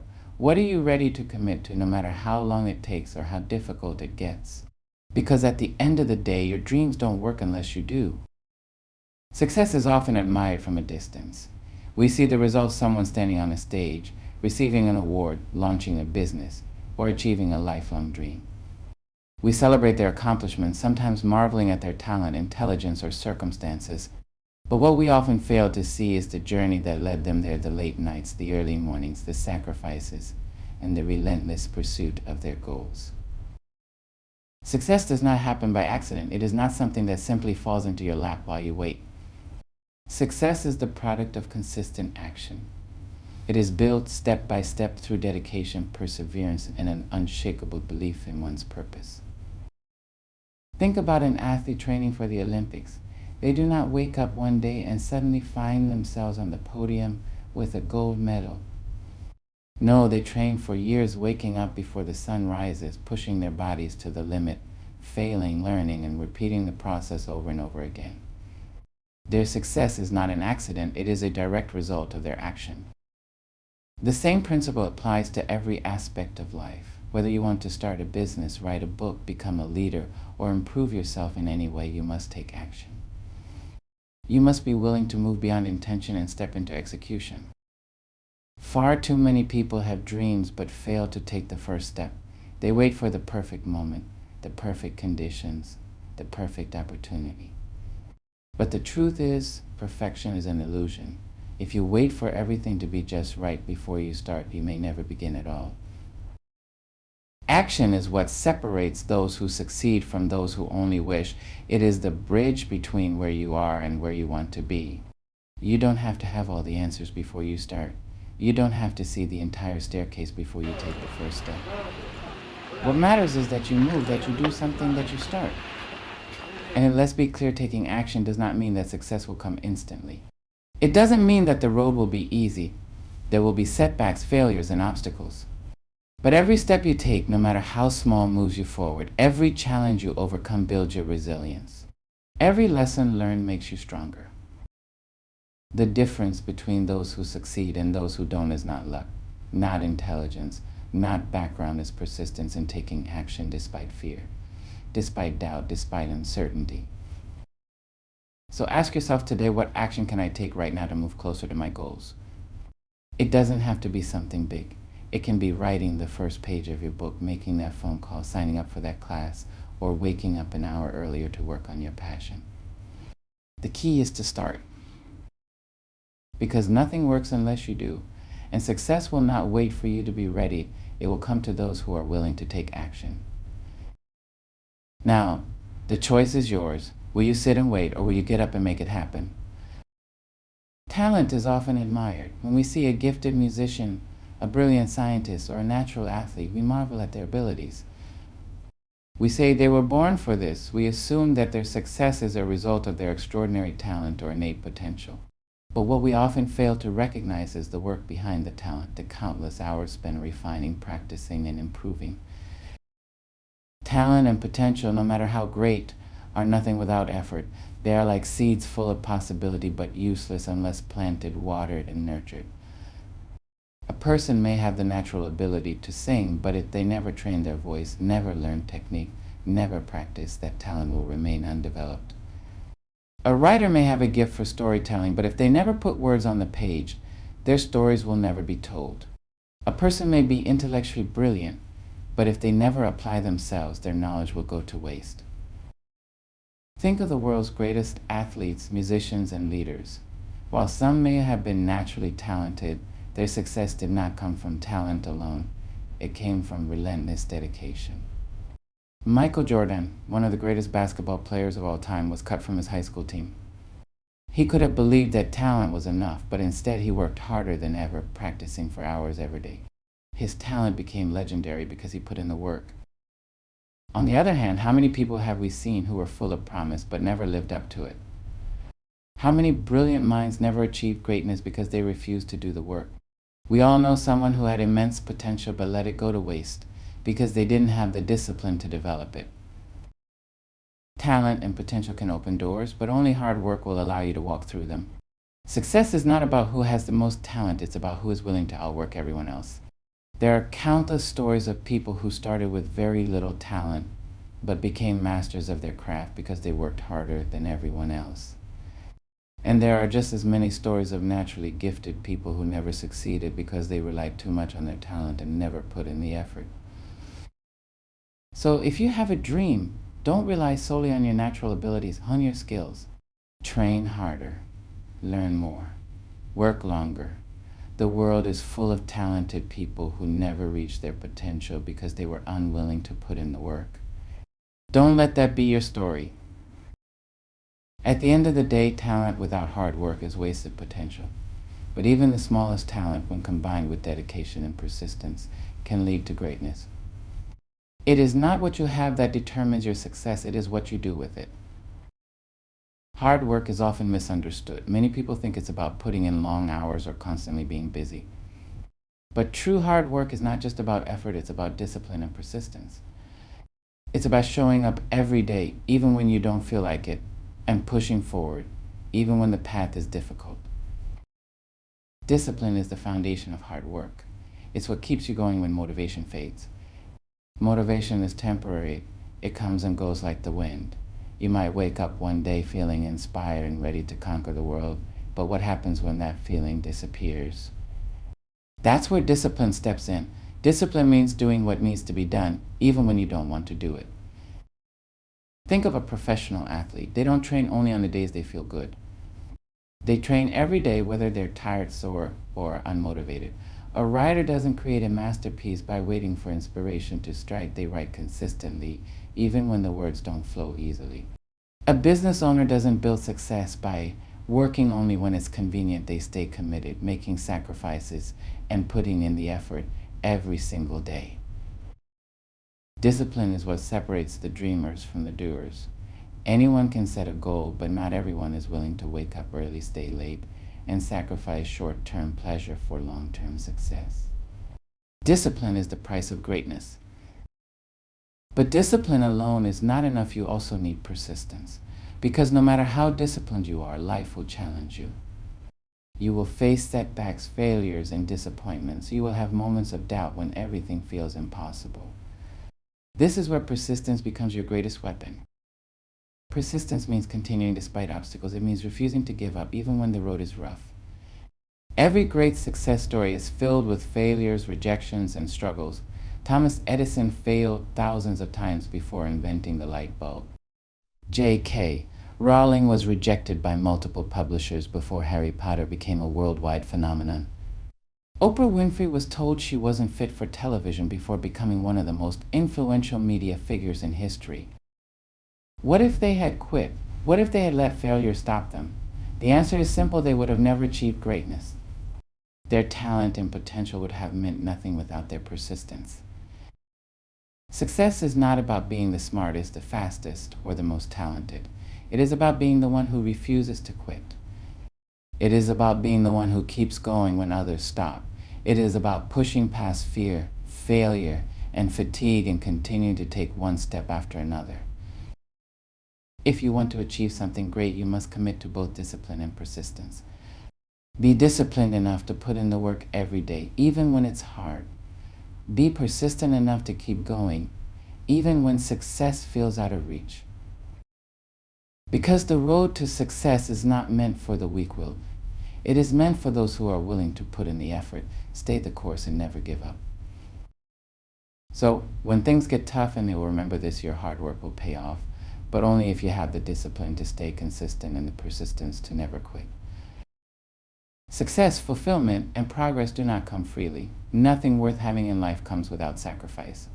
Every great achievement, every breakthrough, and every moment of victory is built on a foundation of sacrifices, some big, some small, but all necessary.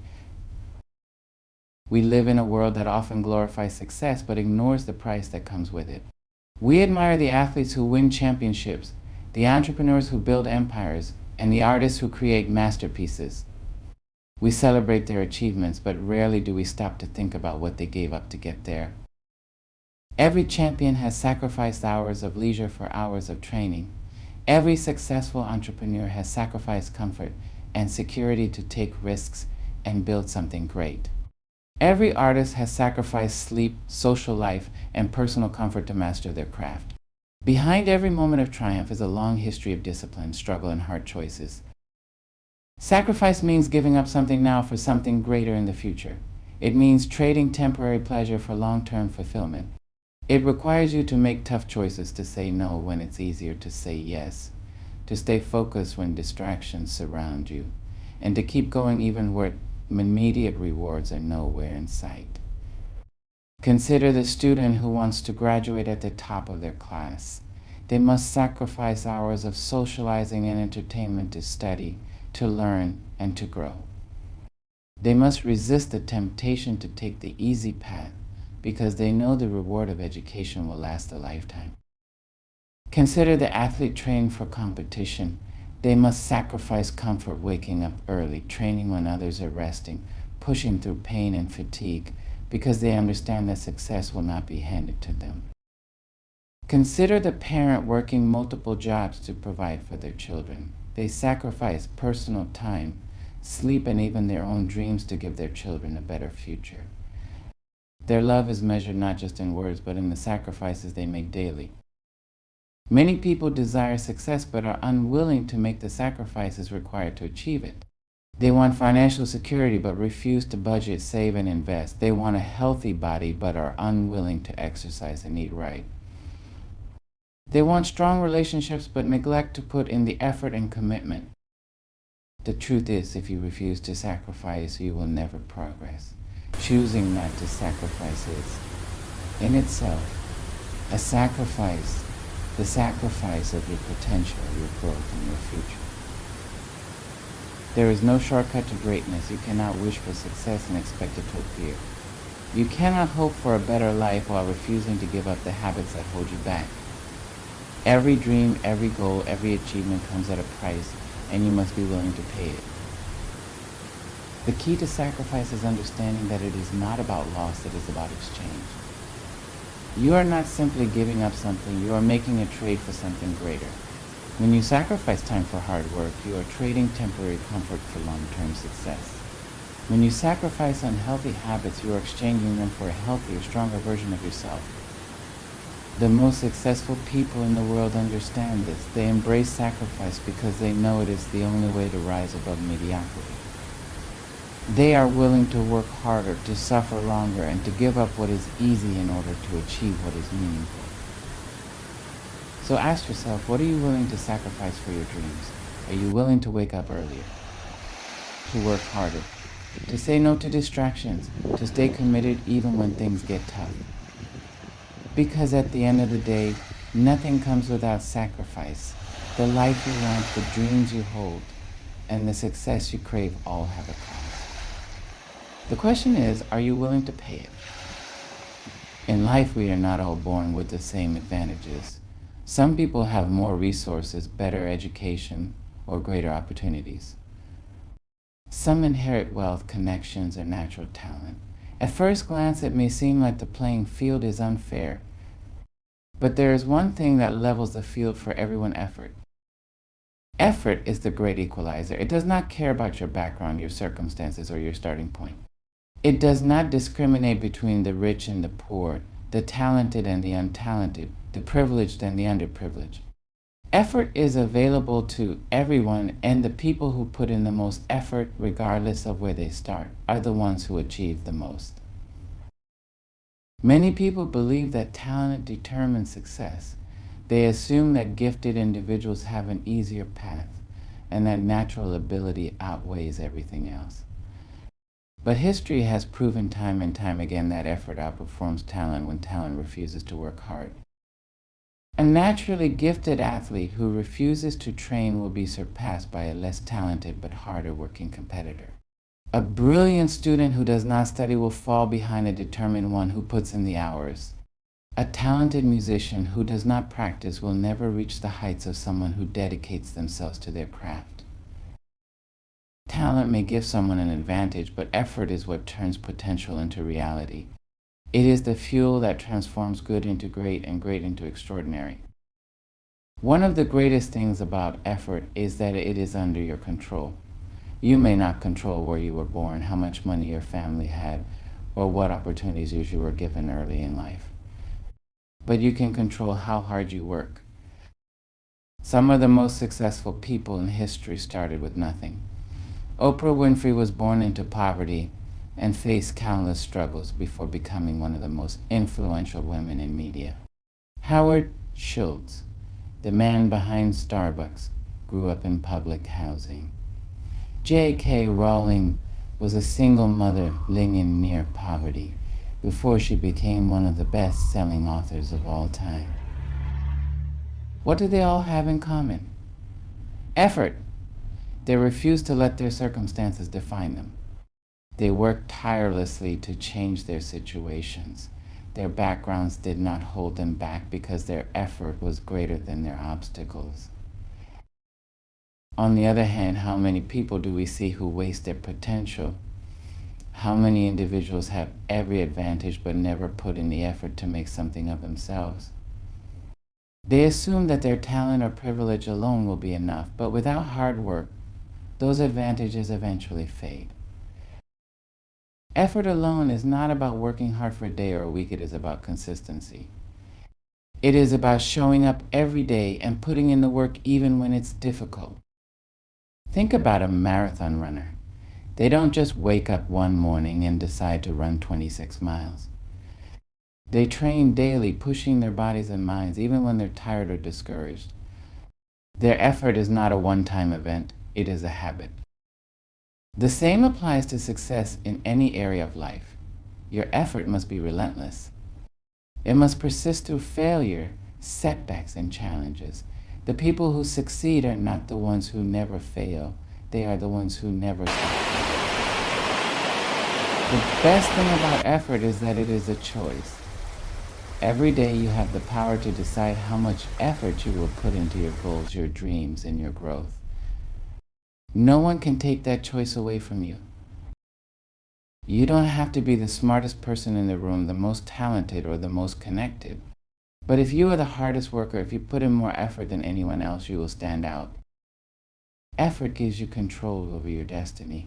It allows you to create your own opportunities, to push past limitations, and to achieve things you once thought were impossible. So ask yourself today, are you putting in the effort required to achieve your goals? Are you giving your best, or are you holding back? Are you pushing yourself to grow, or are you waiting for things to come easily? Because at the end of the day, effort is the great equalizer. It does not care about where you started, it only cares about how hard you are willing to work. And those who are willing to give their all will always rise above those who are not. The choice is yours. Will you put in the effort? Dreams are beautiful. They inspire us, give us purpose, and fill us with excitement. They allow us to imagine a life beyond our current reality, a life of success, fulfillment, and achievement. But dreams, no matter how grand, are meaningless without action. Too many people fall in love with the idea of success, but never take the necessary steps to make it happen. They dream of writing a book, but never sit down to write. They dream of becoming a successful entrepreneur, but never start the business. They dream of changing their lives, but refuse to change their habits. Dreaming alone does not create success, effort does. It is easy to daydream about success. We picture the finished product, the recognition, and the rewards. But what we often fail to consider is the work required to get there. A best-selling author does not simply dream of writing. They spend hours, days, and years refining their craft. A world-class athlete does not only visualize victory, they train relentlessly, pushing their body beyond its limits. A successful entrepreneur does not just hope for success, they take risks, make sacrifices, and work tirelessly. Dreaming alone will not move you forward. It is the work behind the dream that determines whether or not you achieve it. Many people give up on their dreams because they assume success comes easily to others. They see the finished product but do not witness the struggle behind it. They assume that successful people were lucky, naturally talented, or had advantages they themselves do not have. The truth is, success is always earned. No matter how talented or privileged someone may be, their achievements come from work, persistence, and resilience. Luck may open a door, but only effort will allow you to walk through it. If you want to achieve your dreams, you must be willing to do what others are not. You must be willing to wake up earlier, work harder, and keep going when things get tough. Because the only way to make your dreams a reality is through relentless action. A dream without action is just a wish. Wishing will not change your life, working will. Think of a person who dreams of being fit, but refuses to exercise. They may imagine themselves with a strong, healthy body, but unless they commit to daily exercise and a healthy lifestyle, that dream will remain out of reach.